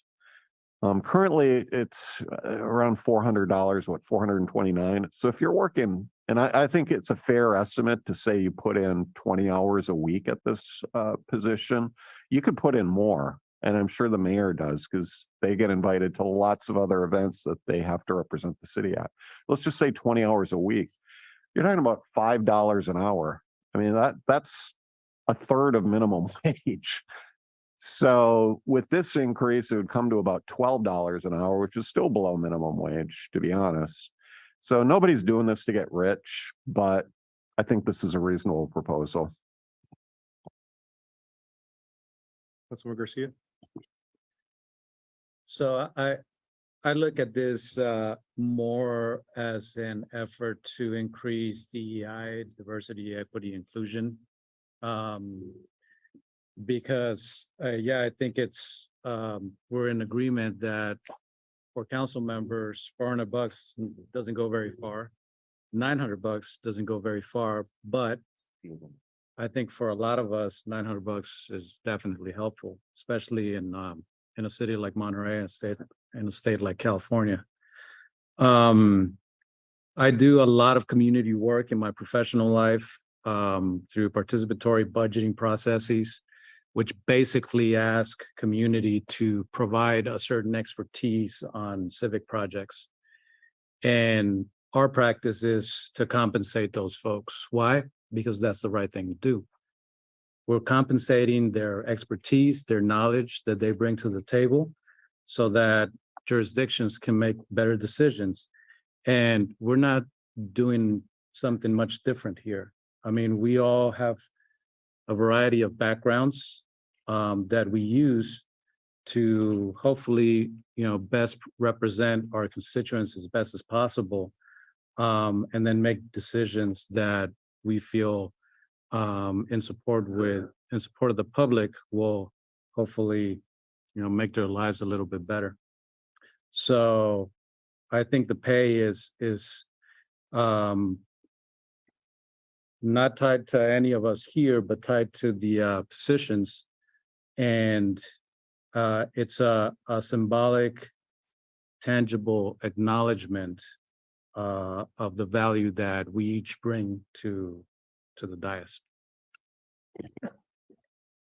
Councilmember Smith. Yeah, thank you. I wanted to hear everybody first before I laid some thoughts down. All great comments. Thank you. When you're talking about policies, sometimes stuff comes to you easy because it's bright lights and trumpets. It's very clear the directions, that you should go. And by the way, we did not give away property in the airport deal that was owned by the airport already. It's just city limits. So hopefully the speaker can hear that. We all serve a lot of time. And I found that when we went to districts, actually it was a little bit more work. I'm not sure why, but that's okay. So I originally thought I did not want to be part of this while I was elected and served, because I find it just feels a little uncomfortable voting where I'm going to get a benefit. But then as I watched the process go through the state with SB 329 and the calculations and the way they came up with it, it sort of rang with some fairness. So a lot of cities in California are going to be doing this because we've realized that there hasn't been an effective raise for many years with a lot of different cities, and our city is included in that. I've never complained about the salary, didn't ask for an increase, but it does seem like it's the time to approach this for many of the things that you all have said that resonate with me tonight. It's about what the position should get in fairly compensating. If we get one more person that decides to run for a district election like mine, because we added some salary, this is a win. No one ran against District 1 or District 2 for Kim and my seats. And that was a kind of a sad thing that didn't happen. Was it because it wasn't the salary? I don't know. But I heard a lot of comments saying I can't give it that time. I just can't compensate my job. I can't leave my job. I can't do this. I can't lose money. I can't be gone. I wished I could run. I couldn't. We heard that a lot. And so I think if this does one thing at all, that it encourages those that have ever thought about it, and this can compensate for their loss because they have to leave work early, I think we've achieved equity and fairness. So that's the comments I have right now.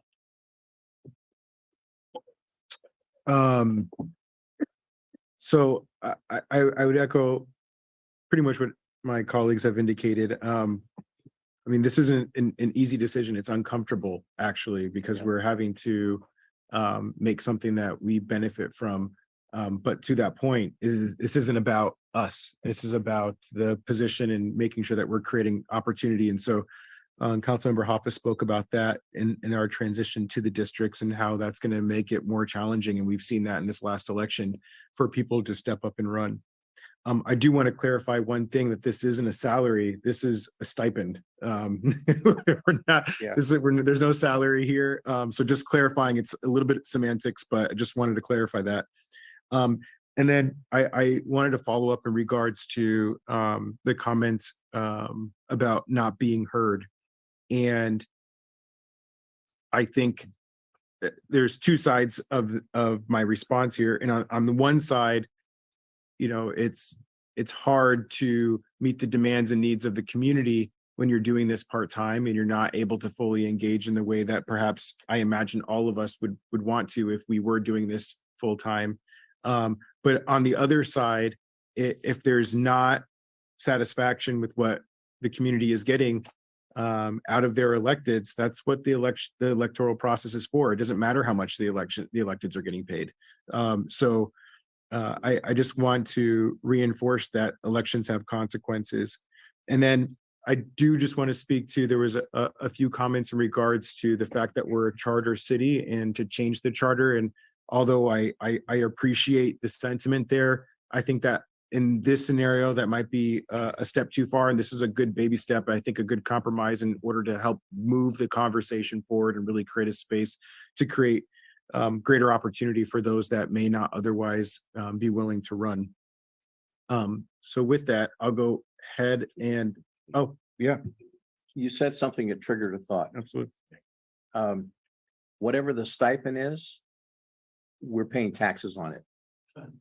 So I had somebody ask me that the other day and said, you get $429 a month. And I said, yes. And they said, well, you pay taxes on that, right? Yes. So whatever your tax rate is, so if that helps somebody else out there that's listening, that understands it is a stipend, we do pay taxes on it. And I think we're all proud to serve the community and do what we can in each of our districts and the mayor citywide, that this really is not about the compensation that we get. It's about that we want to make sure that our city is represented, that our city gets things right, and our city is the greatest place on earth to live. You're here.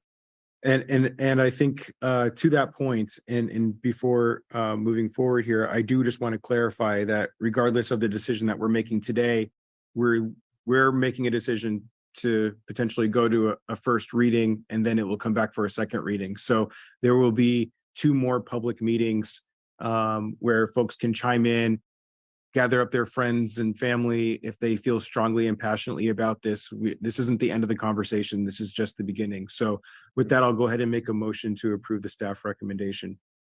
Oh, I'm sorry. It's just a presentation. I apologize. Okay. We heard you loud and clear. So onwards and upwards. Okay. And then with that, we will move, unless there's any final comments. Okay. With that, we will move on to item number 12, which is collaboration with Marina Coast Water District for water supplies. And I will pass it to Hans for staff presentation. Yes, thank you, Mr. Mayor. In 1983, a high school student named David Lightman unwittingly hacked into a military supercomputer while he was searching for new video games. And he started actually a global thermonuclear war. And that's the story of War Games, the movie from 1983. And why do I bring this up in collaboration with Marina Coast Water Management District? Is not so much that we want to start a war game, but the solution of war game was that they needed to find a game to keep the supercomputer from identifying the launch codes, and to provide this thermonuclear war, they played tic-tac-toe with a computer. And you know that tic-tac-toe is a game you cannot win. And that's what the computer figured out after spending a lot of computer energy, and that way they slowed down the finding of the launch codes. That's the story plot of War Games, and I hope I didn't give away the ending, and I will not give away the ending of the Titanic either. But the point is, we are in a tic-tac-toe on the peninsula with water. We are in a situation where we cannot win the water supply solution using the existing resources that we have. It's like the game of tic-tac-toe. Once you know how to play it, you always arrive at a situation where we never will have sufficient water for the challenges that are ahead of us in the foreseeable future. That's how I assess today the situation that we have with water. We are tasked to build 3,654 housing units. And we know that the water solution will be not sufficient for 3,654 units, let alone catching up with the 600 units that we still have to build from the previous cycle. So in order to change the parameters for this game of tic-tac-toe, we need to find an outside solution. We need to play differently. And one of those options that we are exploring and that we want to explore with your blessing is to connect with the Marina Coast Water Management District and to discuss with them options and how can we find solutions of water from Marina Coast and bring them to us on the Monterey Peninsula to allow us to build housing. And what we are asking you today is to listen to us and then allow us to connect with Marina Coast Water and enter into discussions with them to see where those discussions will lead us. This is not a solution that I think is an easy one to find water coming from Marina over onto the Monterey Peninsula, but it's definitely within the area of doable. It's really something what we can do. Why is that possible? Marina Coast Water has a production of water that allows right now, based on the demand that they have, to allocate water to the city of Monterey. We would require a wheeling agreement with CalM, and wheeling agreement is basically that it's an agreement between two parties to wheel the water from one water district through the pipe of a different utility into our city that is then from Kellam to Monterey, to the city of Monterey. We also want to explore with Marina Coast Water if we could get additional water resources into the area of the former Fort Ord, where we have about 122 acres of land. We have an allocation of 64 acre-feet of water there. But is it possible to get more water and purchase it or find an agreement to get that water from Marina Coast Water in their district to our Fort Ord properties? Marina Coast Water also has the ability to purchase water from other jurisdictions, from other areas, and bring it into their district. Is that an option for us as well? We want to explore that. There is another element that we also would like to explore. Kevin Dayton, in his other functions, has identified that as well, which is a mothballed desalination plant that is owned by Marina Coast Water. And is there a way for us to also collaborate in making the desal plant functional again? From what I understand, the capacity of that desal plant could be something like 300 acre-feet of water. Can we maybe get 150 acre-feet of water? And also through a process there, and of course agreements, can we bring that water here onto the peninsula and then also inject this water into our various hopefully housing developments? If we have water, the developers will be here, the affordable developers will come, and we will be able to really make a meaningful change into our community, and we hopefully will be able to get out of this local tic-tac-toe position and start really to make meaningful implementations of our housing goals.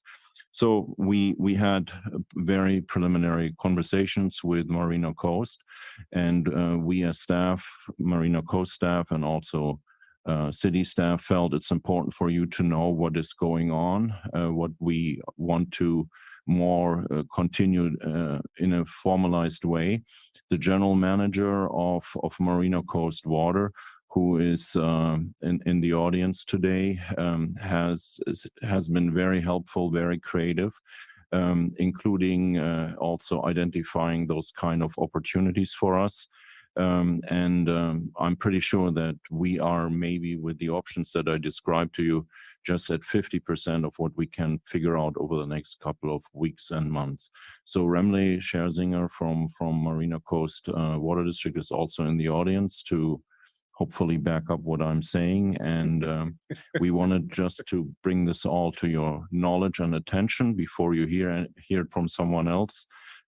We are very much, as I always said, as staff, we don't want to just plan for 3654 housing units and then lean back and do nothing for 6 years and point to, we have no water. We want to bring forward solutions that will help to break this supply challenge in housing that we have. And with that, if we build more housing, council, you will have a life that is less about rent control, is less about other elements, because then the supply will help balance the level of rents we have as well. So that's my very brief presentation. And if you have any questions about the movie, you can ask me that as well.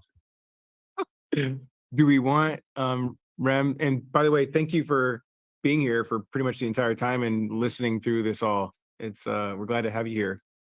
Do we want to make that part of the staff presentation for him to be able to come up and share a few words? Yes. Yes. Yes, please. Of course. Or hopefully that doesn't make me Dr. Falcon.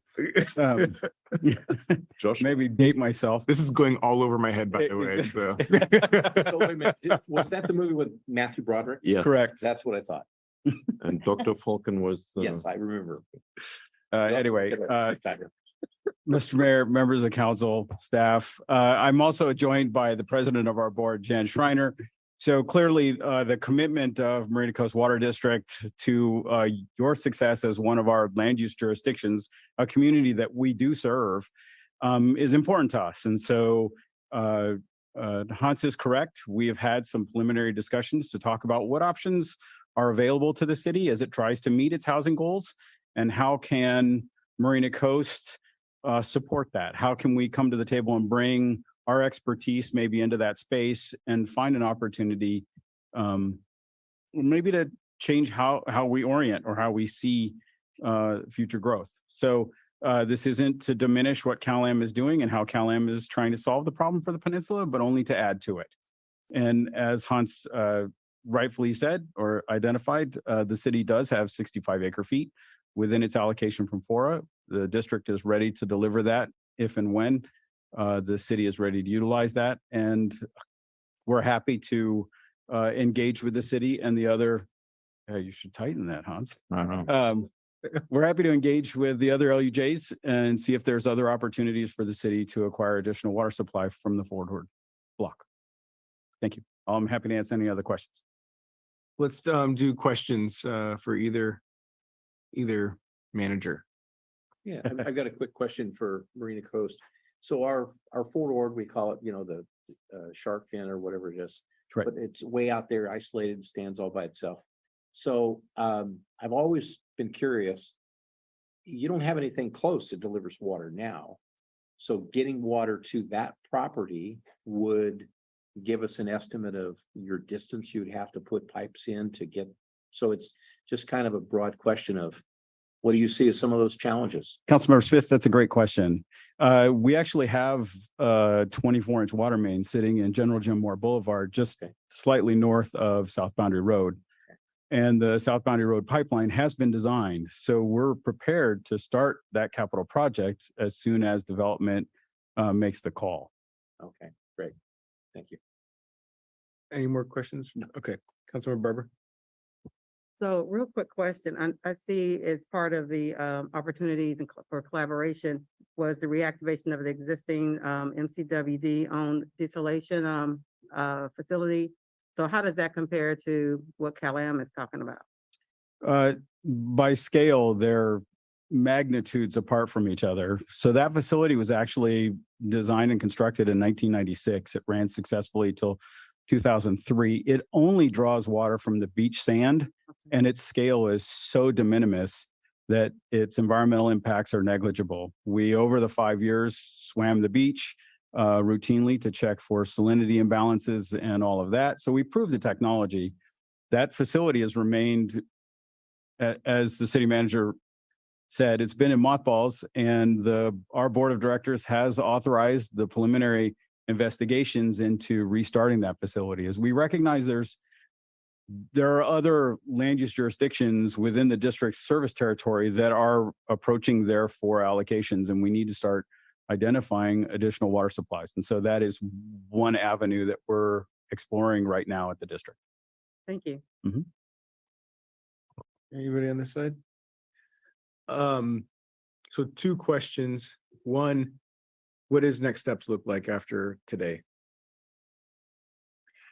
I think Ram and I will stick our heads together and strategize what is the next step, what is the next target of opportunity. If you ask me, my suggestion would be to get water purchased or organized from Marina Coast Water, connect with CalAm and see if we can get the water wheeled here into our area. And I'm very sure that we will find grateful developers who will take the water off our hand and start developing projects with that.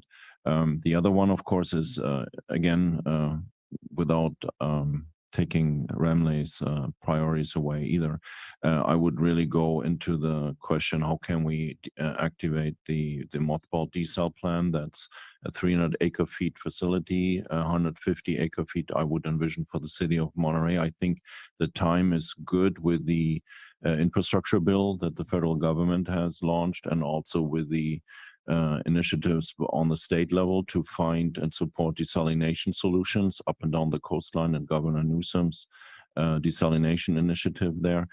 So that would be another reliable water source. And of course, aside from CalAm, I'm pretty sure that our water management district wants to weigh in from their perspective. And there will be also other legal questions that we have to address. But these are the two priorities. That is, first, how can we get water right now out of Marina Coast Water District existing production into the pipe of CalAm into our water system and give it to developers here. And we have some very good, Remley has some very good ideas that we need to fine tune a little bit before we publicly present them. But I think that's priority number one. How can we get the fastest way water into our pipes here? And we might be surprised Okay. positively. Then as a follow-up to that, what are we looking at as far as timeline and being able to have some water in the city of Monterey for allocation if things move forward in a reasonable manner? October 1st, but we did, but we don't say which year. Yeah. But I think with the 65 acre feet with the 4-door parcels, that's immediate. That water's sitting in a pipeline ready for you when you need it. So they're scheduling inside that space, and just for scale, that's roughly, it's a little over 300 multifamily homes. So that's 10% of kind of where you're headed. Yeah. The other water is going to take a little bit longer, and it depends on a number of factors. But I think that in the coming months, Hans and I can figure out what those scales are and make sure that our teams are in the proper position, and we'll be able to report back to this council and my board to give it a trajectory and to come up with the appropriate timelines. Awesome. Okay. I have some more thoughts, but I'll save those. Yeah, just a comment, not necessarily a question, but our property is adjacent to the city of Delray Oaks' property. So we've all talked about, the concept of economy and scale. Whatever we do is Delray Oaks ready, and it's getting the utilities out to the project. So it's power, sewage, water, all of that. So, wherever it gets, I'm sure Delray Oaks will be on the hot phone and involved in those conversations as well. So we're in constant contact with Delray Oaks as it relates to South Boundary Road. They have a project that's moving forward now for a camping, glamping project, and we're looking forward to supporting that project. And then further on, they're in the development design thought phase at this moment. And so we are in communication with them on where our facilities would be located and how big those facilities need to be to service their projected growth. Yeah, great. All right, let's go ahead and open it up for public comment. Thank you, Rem. Thank you, Hans. So we will open it up for public comment. For those that want to speak, you have up to 3 minutes. Welcome back. Thank you, Kevin Dayton, speaking as a resident of Monterey, a private citizen, also a failed applicant for the Monterey vacancy on the water board in 2021. I'm really excited about this. I think it should have been done long ago, to tell you the truth. Be creative about ways to start getting water supply. You're in a very preliminary stage. While I was sitting here, I created a little chart or a table here. I identified 9 ways that you could get small scale water supply, not only that desalination plant, but we've talked, that the 1 million grant for the Lake El Estero new source water. Plus, if you wanted to expand the drainage area, you'd get another 49 acre feet per year. Restoring David Avenue Reservoir for stormwater management could be a source of up to 150 acre feet. Joint expansion of the Pacific Grove Local Water Project, New Monterey Urban diversion, where the water there, instead of going into the bay, can be collected. Del Monte Lake Stormwater Storage Management, joint project with City of Seaside for Laguna Grande Robert Lake Storage Management, And dare I say it, private desalination. Every quarter you approve that Ocean View Community Services District. You now are allowed by the county to have private ownership of desalination. So I have these 9 things here, and then a column: amount of water it could provide per year. And then a second column: costs per acre foot for construction and maintenance operations. And this is where you may come into a problem, because I don't know if the developers are going to want to pay for some of these. And one thing about that desalination plant in Marina, the Chamber of Commerce sent you some minutes from board meetings. That thing didn't work very well. It had a lot of problems, and I would suspect that maybe the entire infrastructure at the top above the well is going to have to be replaced. And then I have a column here: amount of time from initial environmental review to production. I mean, the reason why you're having to do this is because any of the solutions from pure water Monterey expansion or anything else being discussed is going to be many years. You want to move faster. But if all this stuff is going to take 10 years and they're going to block it with, the residents are going to block it with environmental objections, it's not worth doing. So you've really got to have a chart here that to analyze all the possible options and take these 2 proposals from Marina Coast Water District and incorporate them into a larger strategy. That's my suggestion. Thank you. Good.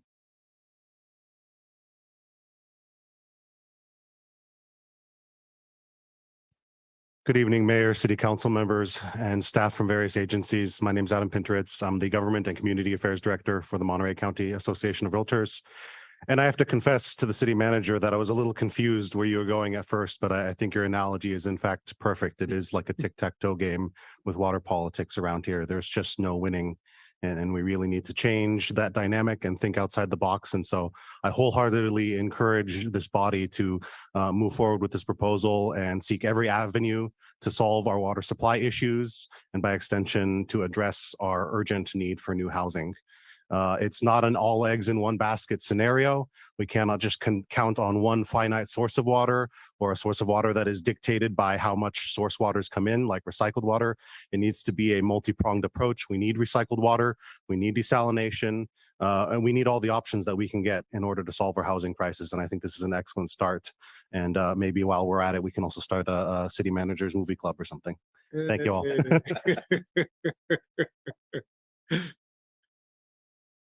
Wow, 3 times. What an honor. Good evening. Oh, I can do this all day. You're welcome anytime. Just to continue the metaphors, I may be in stature and perhaps in mind Whopper, which I believe was the wartime computer system. Sorry, Mayor. You have to go watch that movie.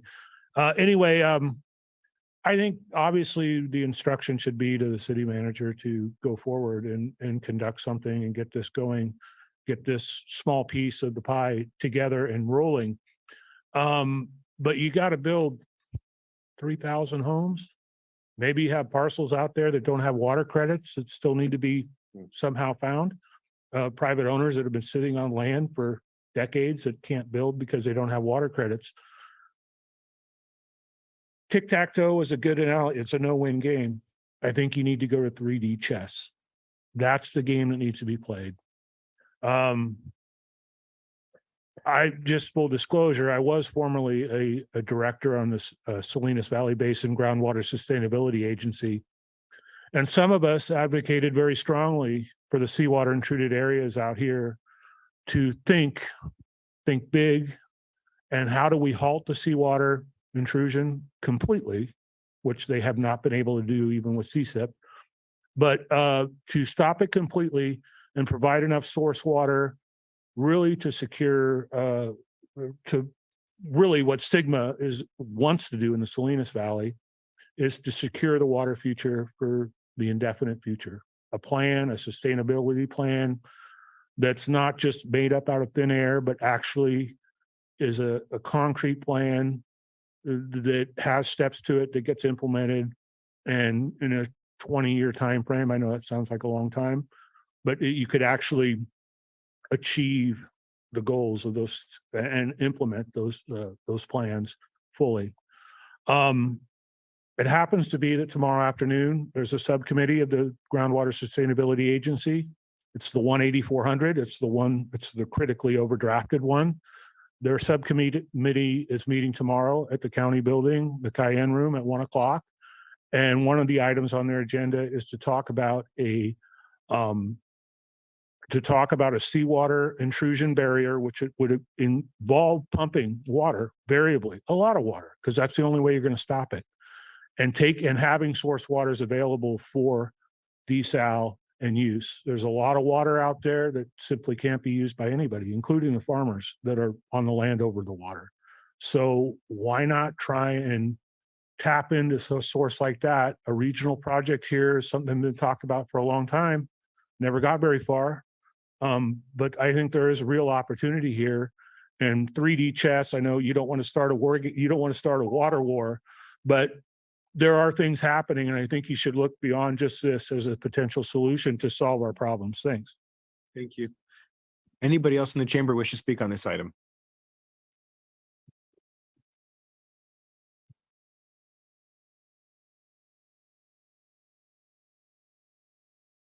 I'm afraid I'm out in left field here. Because the water issue comes down to water for housing. And there is an immediate need for more housing.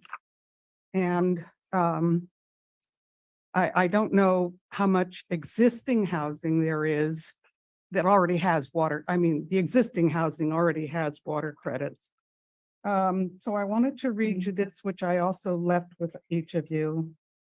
Came from Wikipedia under the heading of boarding house and see also. And this is kind of a history. I got it from two different sections. Through the 19th century, a third to half the urban and country population, from well-off business people to laborers, singles to families, lived in boarding houses. And earlier, among many notables, Ben Franklin and Edgar Allan Poe lived in boarding houses. The boarding house was so widespread as to be considered indispensable, safe, respectable, home-like, low cost, allowing teachers, secretaries, clerks, a place to live, and a source of supplemental income for people who owned a house. Through the 1930s and 40s, they were always taken as respectable places for students, single workers, immigrants, newlyweds, creative people. Walt Whitman and Will Rogers were both boarders among many.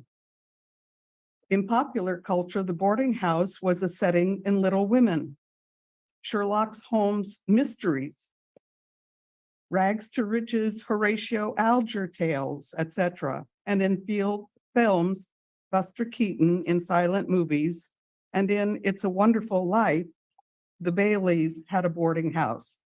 On TV, Mary Tyler Moore lived in a boarding house. In the 1930s, urban zoning reformers, creating more uniform districts, sought less of a mixture of classes, narrowly defining a proper home standard as having a private kitchen, a private bath. And what today, this is my insertion, and what today we must consider as prejudicial zoning. Factors that led to further boarding and rooming house marginalization came after World War II with a housing boom, where single-family housing developments became entrenched.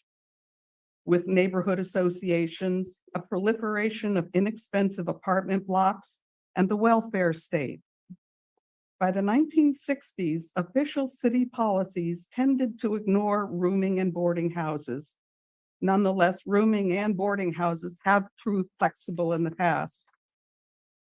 Can I read the rest?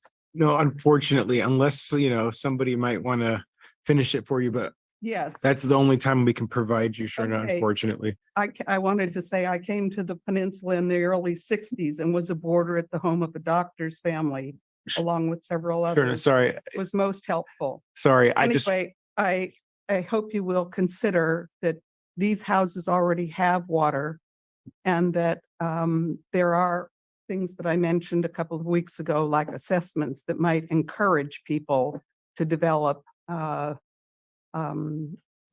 apartments, housing, rooms in their property. So I Sure. hope you'll have a look at And it. Sharna, we can make sure that this gets into the public record so that everybody has Well, I access to just seeing it. want you to consider it. I'm not looking for just talking. No, absolutely. But just in case anybody wants to finish reading the statement, we'll make sure it gets included.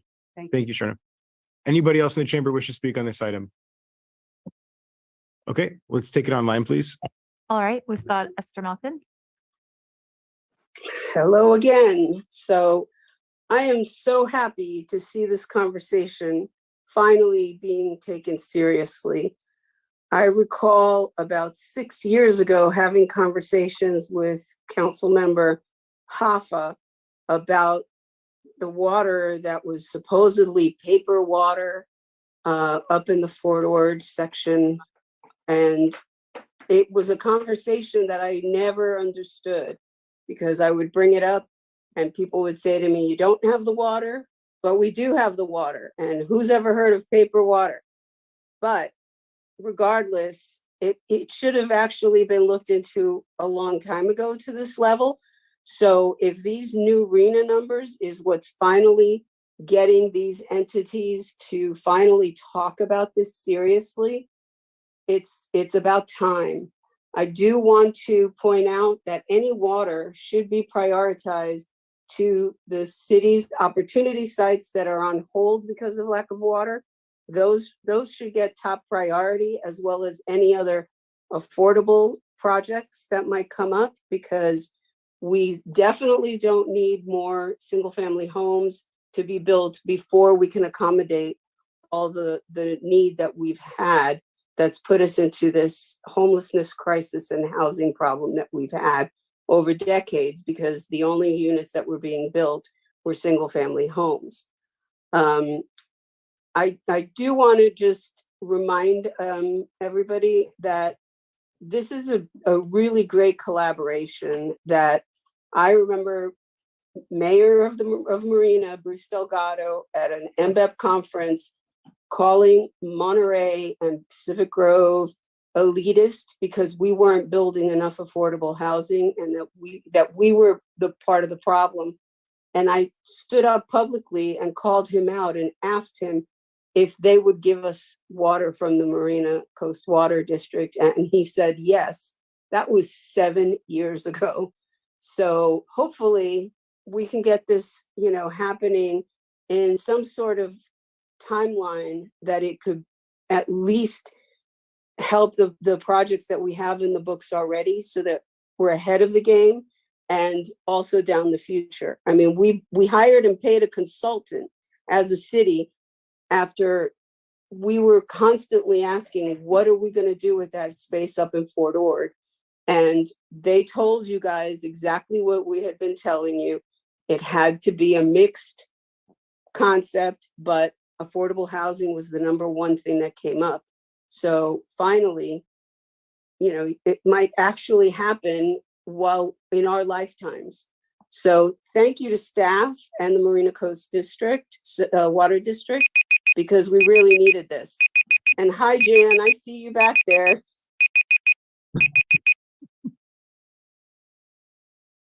All right, thank you. And our next speaker will be a phone caller with the last three digits 902. Good evening. This is Nina Beatty. I agree with the city manager that this is like checkers, but I disagree with him that you can win. This is no solution because it doesn't look at the full scope of the problem. We in Northern California love to criticize Los Angeles for what it did to the Owens Valley, but we're in a similar situation here. The city has to give up something in order to gain something. And I just want to note this was improperly categorized as a public appearance item so that it didn't have to be legally noticed in the newspaper. I'm sure many other people would be very interested in this discussion tonight because it's so very important. I see three main problems. By using the desal plant or increasing output in wells in Marina, you are sucking Fort Ord contamination into the drinking water, including PFAS compounds. Most of the contaminants from Fort Ord haven't been monitored or characterized. And the article last year about contamination at Fort Ord had a few examples. Also, you have migrating Navy nuclear waste contamination from offshore. And you have also increasing Fukushima radiation. As I mentioned earlier tonight, tritium is radioactive hydrogen. and it bonds with oxygen to create radioactive water. Desal isn't going to do anything to filter that out, and the amounts will just keep increasing over time as they have since 2011. The third issue is the expense of desal water. It's very expensive, so who gets to pay for that? The Laguna Grande is interesting because it was polluted by the Navy plume, and as I understand it, Monterey took out all their monitoring equipment, and this was during the drought. Now that we've had all the rains, I'm sure it's flushed much more of that plume into Laguna Grande, and who knows how much in other lakes locally. Corridor development is a no-go due to the liability to the city from the extreme levels of toxicity there that have not been addressed or remediated, and I'm horrified to think that there might be a glamping project in Fort Ord.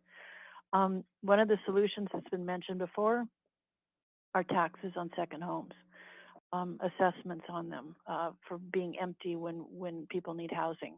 A solution I've proposed before is to use the existing water, existing land that already is here in Monterey by converting the DLI back to civilian use, as well as the Naval Postgraduate School and La Mesa housing. And how many units would fit on these lands? And likely it would satisfy all of the RENA requirements with enough room for a hilltop hotel or two. And it would be peaceful, and it would be healthful. No more toxic exposures from Naval Postgraduate School. No more world mayhem created by the U.S. personnel that are weaponized with language and culture training here. No more weapons of mass destruction developed here. And no more artificial strains on housing created by these military facilities. When the Hotel Del Monte was built, there was a water problem, and that's never been addressed. And the overdraft in the Casterfield. All right, thank you. And our next speaker is a telephone caller with the last three digits, 705.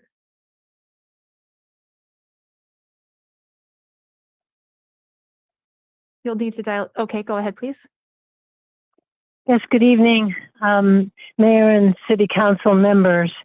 I am Lorna Moffett, and you know, this whole discussion about water, and you're not even considering compost toilets.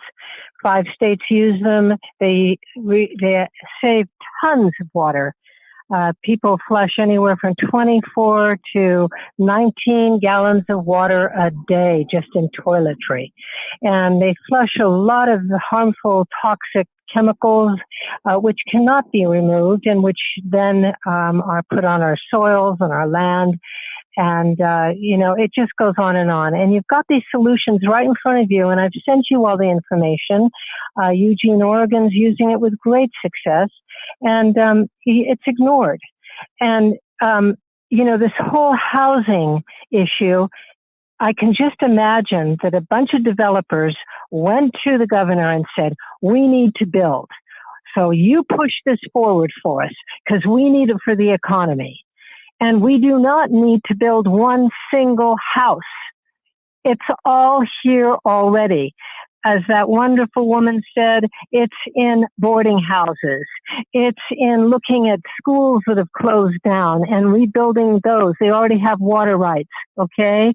It's in just being imaginative and looking at all the hotels. Yes, you can change the law, the Monterey law that prohibits you from buying hotels and turning into housing units. You can reverse that instantly. And they already have water rights, but you refuse to listen or to do any of that. Monterey has become, and the planners and the city people, all you city council members, you are all going along with making Monterey, San Jose, and Los Angeles. I don't see any kind of real dedication. You should have taken that parking lot and put tons of trees on there. If you plant trees, that brings rainfall. Then we will have more water here. So I urge you, please, you've got to start thinking of the beauty and the safety of what we have here and start preserving it with your heart and soul. Or don't be on the city council if you can't do that. Now you've got answers, and we've all given you answers, and I guarantee you're going to probably ignore them.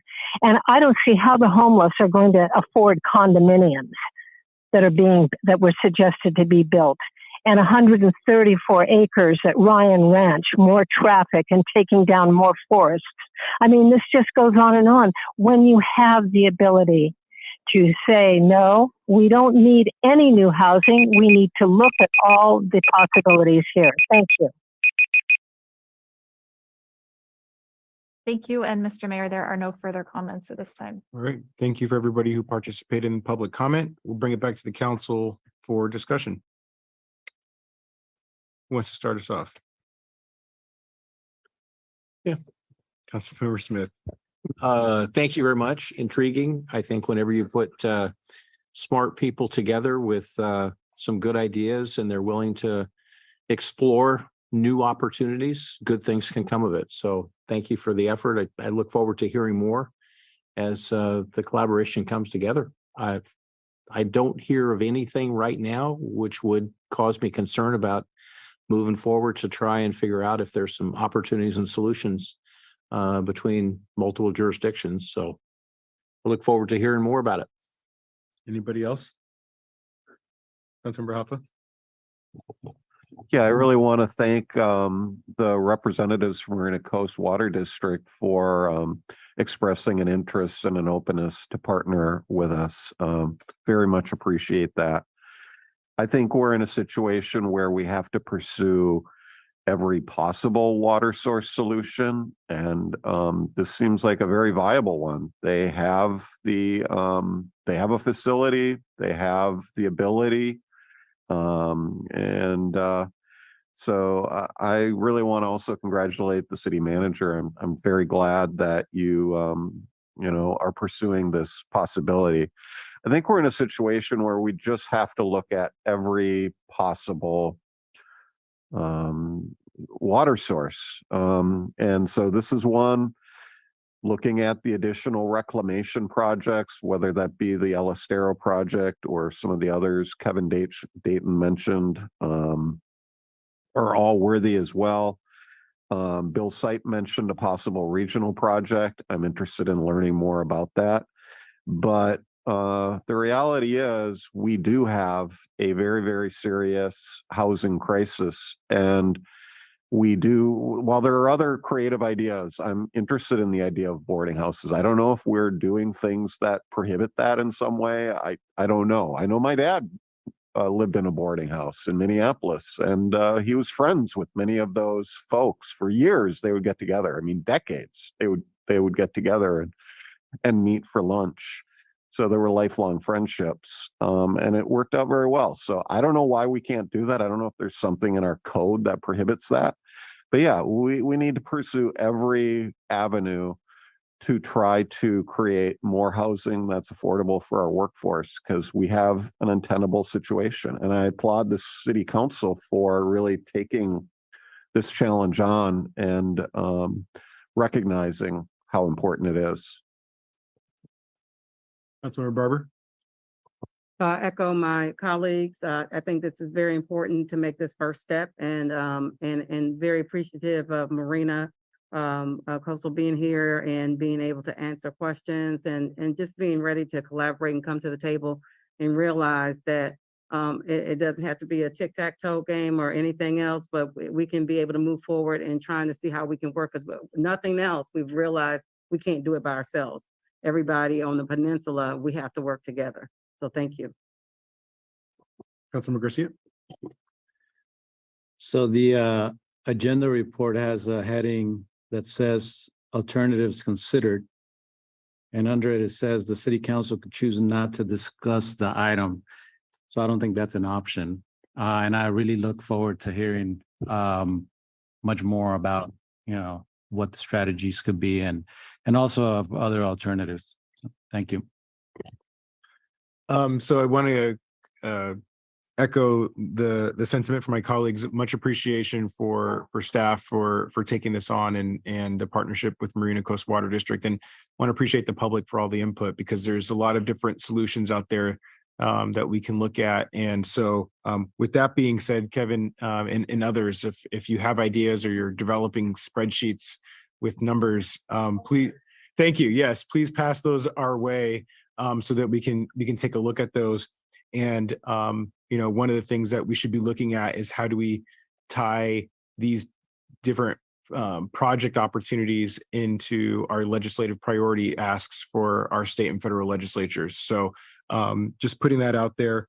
That being said, I've had extensive conversation with both GMs, with Hans and Rem, on this topic, and I make this my top priority when working with Hans. And so, I hope that we can find a way of, in as much as possible, try to expedite this along. And if there's opportunity here that we can get this water, and I'm hopeful and optimistic that if there's an avenue here, that this can be something that allows us to start developing housing sooner than any other option that we have out there right now. So I think it's all hands on deck and trying to make this a priority. And this isn't about a political win. This is about doing the right thing for our community. We need housing desperately, and the can's been kicked down the road far too long. We need to get to work. And so I appreciate the support from my colleagues here. I do want to speak. Sir, what's your name again? Bill, I appreciate you bringing up the project that's going to be at the GSA. And just to kind of reiterate what you had already described, this is, I think, one of the front runner projects that's being discussed in the region right now around a potential viable solution that is a desal plant, but it's what I think is being called an extraction barrier, and it essentially sucks water, brackish water, from the aquifers along the 1 freeway, starting from the Salinas River. And you have several pumps along the way. And by sucking that water out, the idea is that, and I'm not an engineer, so I apologize for not making this maybe the best description, but taking that brackish water from the ocean and that water, that fresh water that's maybe not as brackish, and you, by sucking that out, you prevent that further saltwater intrusion. And then you take that water and you recycle it, you desalinate it. So that adds to our water supply. And so I'm hopeful that those discussions will be fruitful. There are similar projects that have been done elsewhere, though it was opposite. It was pushing water in as opposed to sucking it out. So this is a little bit innovative and new. This is a discussion that we're having with at the Mayor's Association as well. So all the mayors in the entire county are getting together and having these discussions, and we hope to have a positive impact in regards to what regional collaboration looks like around the topic of water. And with that said, that project they're talking about no sooner than 10 years down the road of developing that. And if there's a way that we can come together and coalesce around what that solution looks like, I'm hoping that we might be able to move that forward a lot faster if we're all on the same page. So anyways, we're here today. I appreciate the partnership from Marina Coast and look forward to the continued updates and progress, and whatever we need from the council, I'm assuming we'll be in support and be here to provide feedback. Do we need a motion? General consensus? Good. Perfect. Awesome. Any last comments? Alrighty. Thank you, everybody. And with that, we are on to council comments. Who wants to start us off? No. I'm gonna wait. You're gonna wait. Okay. Go to somebody else. Somebody else want to start? Not everybody at once. Councilmember Hoffa. Yeah, so had a chance to attend along with the mayor and Councilmember Garcia the annual luncheon for Community Human Services.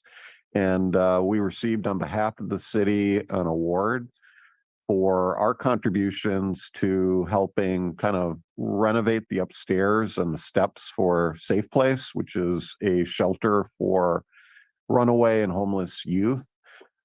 Because of the city's contributions to help renovate that building, we've been able to, Community Human Services has been able to expand the shelter beds from 6 to 18. So they're upstairs, there'll be 6 additional beds for men, and in another room, 6 additional beds for women. So that was, a really nice honor, and it was good to see the city be recognized for that. Speak to the Schumann Hart House too. Yeah, so we're also in support of course, Schumann Hart House, which Community Human Services has been in the process of fundraising for and renovating. It's on Franklin Street in Monterey. That's a shelter that Community Human Services will open hopefully in September and will offer shelter for 30 to 35 women and families. So yeah, it's another really good project. Thank you. Who wants to go next? Pass. Pass. Okay. So I serve on the Transportation Authority, Monterey County, and so in July we take a meeting off, which is great. So I look forward to seeing Todd Muck come in the coming months to be able to give us an update on Highway 68 and some of the other projects like 156. So that's to come later. There's no MST meeting in August. New to that board, and it's been fascinating to learn a whole lot more about the transportation system of MST and how it impacts people getting to work from South County and Salinas and many of the jobs that we have, because the traffic is so intense trying to get here. Riding a bus, it turns to be the only alternative for a lot of people. The other thing I wanted to share is I had 2 out-of-town trips, work related, that took me to El Dorado when it was about 103 degrees. And in the class, talking to some of the folks, what'd you do last week? How are you getting out of the heat? And 5 people out of 20 said, we came to Monterey to the ocean. And so we talked about that. That was kind of funny. And obviously they know where I'm from because it's my class and I teach it every month. And then 2 weeks later, I went to Livermore, and Livermore was about 93. And I said the same thing. What'd you all do last weekend when it was so hot? What was your relief? Literally, out of 16 people in the class, 6 said, we came to Monterey, the aquarium, the beach, took the kids, shopped, got away. So we all know that occurs, but that was such an obvious, immediate feedback about, what happens and where folks come from. All over the world, we know that. Folks that work Monday through Friday and they're just getting out of the heat. And obviously we're seeing a lot of people here right now because it's been cold and foggy, and look forward to seeing the sun maybe tomorrow. But it's unusual to drive just 45 minutes and you're in 85-degree weather. But I just want to share that. Comments came back from all of them. What a wonderful town we have, how easy it is to get everywhere, how friendly everybody was. One of them had a flat tire. Officer stopped and helped, and another one got in a minor accident. Just everybody was helpful. So just to hear that from those that were living in hot places, kudos to those that serve them every day of the year. Hospitality, store clerks, gas waitresses, I mean, you name it. We got a great town. And that's my comments. Well said. So I'm going to give you all an update regarding my representation for the city on Monterey One Water. There were 3 main action items, and actually our board meeting was last night. The first was decreasing this is going to be fun, total solids from 7,400 milligrams per liter to 1,800 milligrams per liter.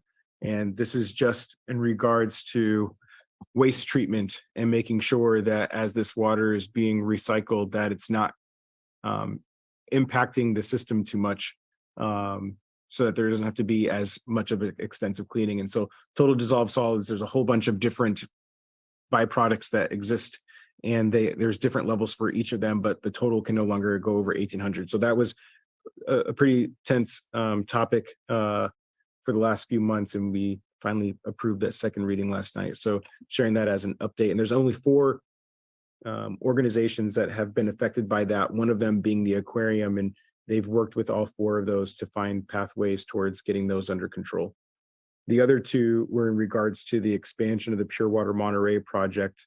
The first of which is the award of the construction contract for the advanced water purification facility expansion, which came out to be just shy of 17 million plus a 10% contingency.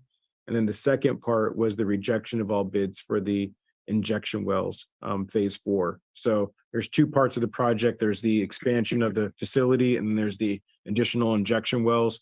There was some mistake that happened in the process for the injection wells, so they're going to re-release the bid and hope that the applicants will apply again. And then we hopefully will be looking at that at our next board meeting. So that was Monterey One Water. And I just kind of want to continue the sentiment that Councilmember Smith was sharing and extend that to our staff. Just extend a huge appreciation for all the work that's done. I mean, we have all of our businesses and our locals here that create a great community.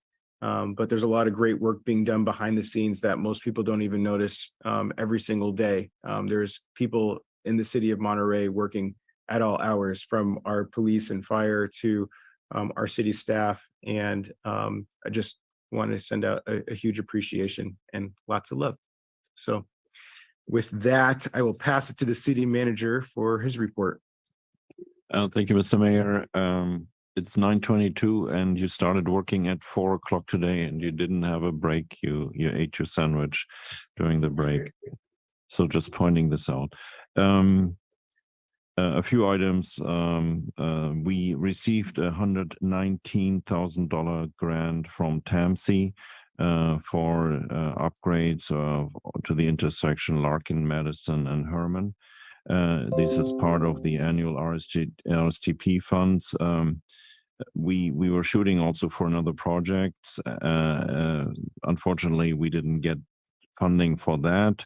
$119,000 is still absolutely great, and we are improving our proposal for the other project. We'll try next year again. So anyways, this was a good solution.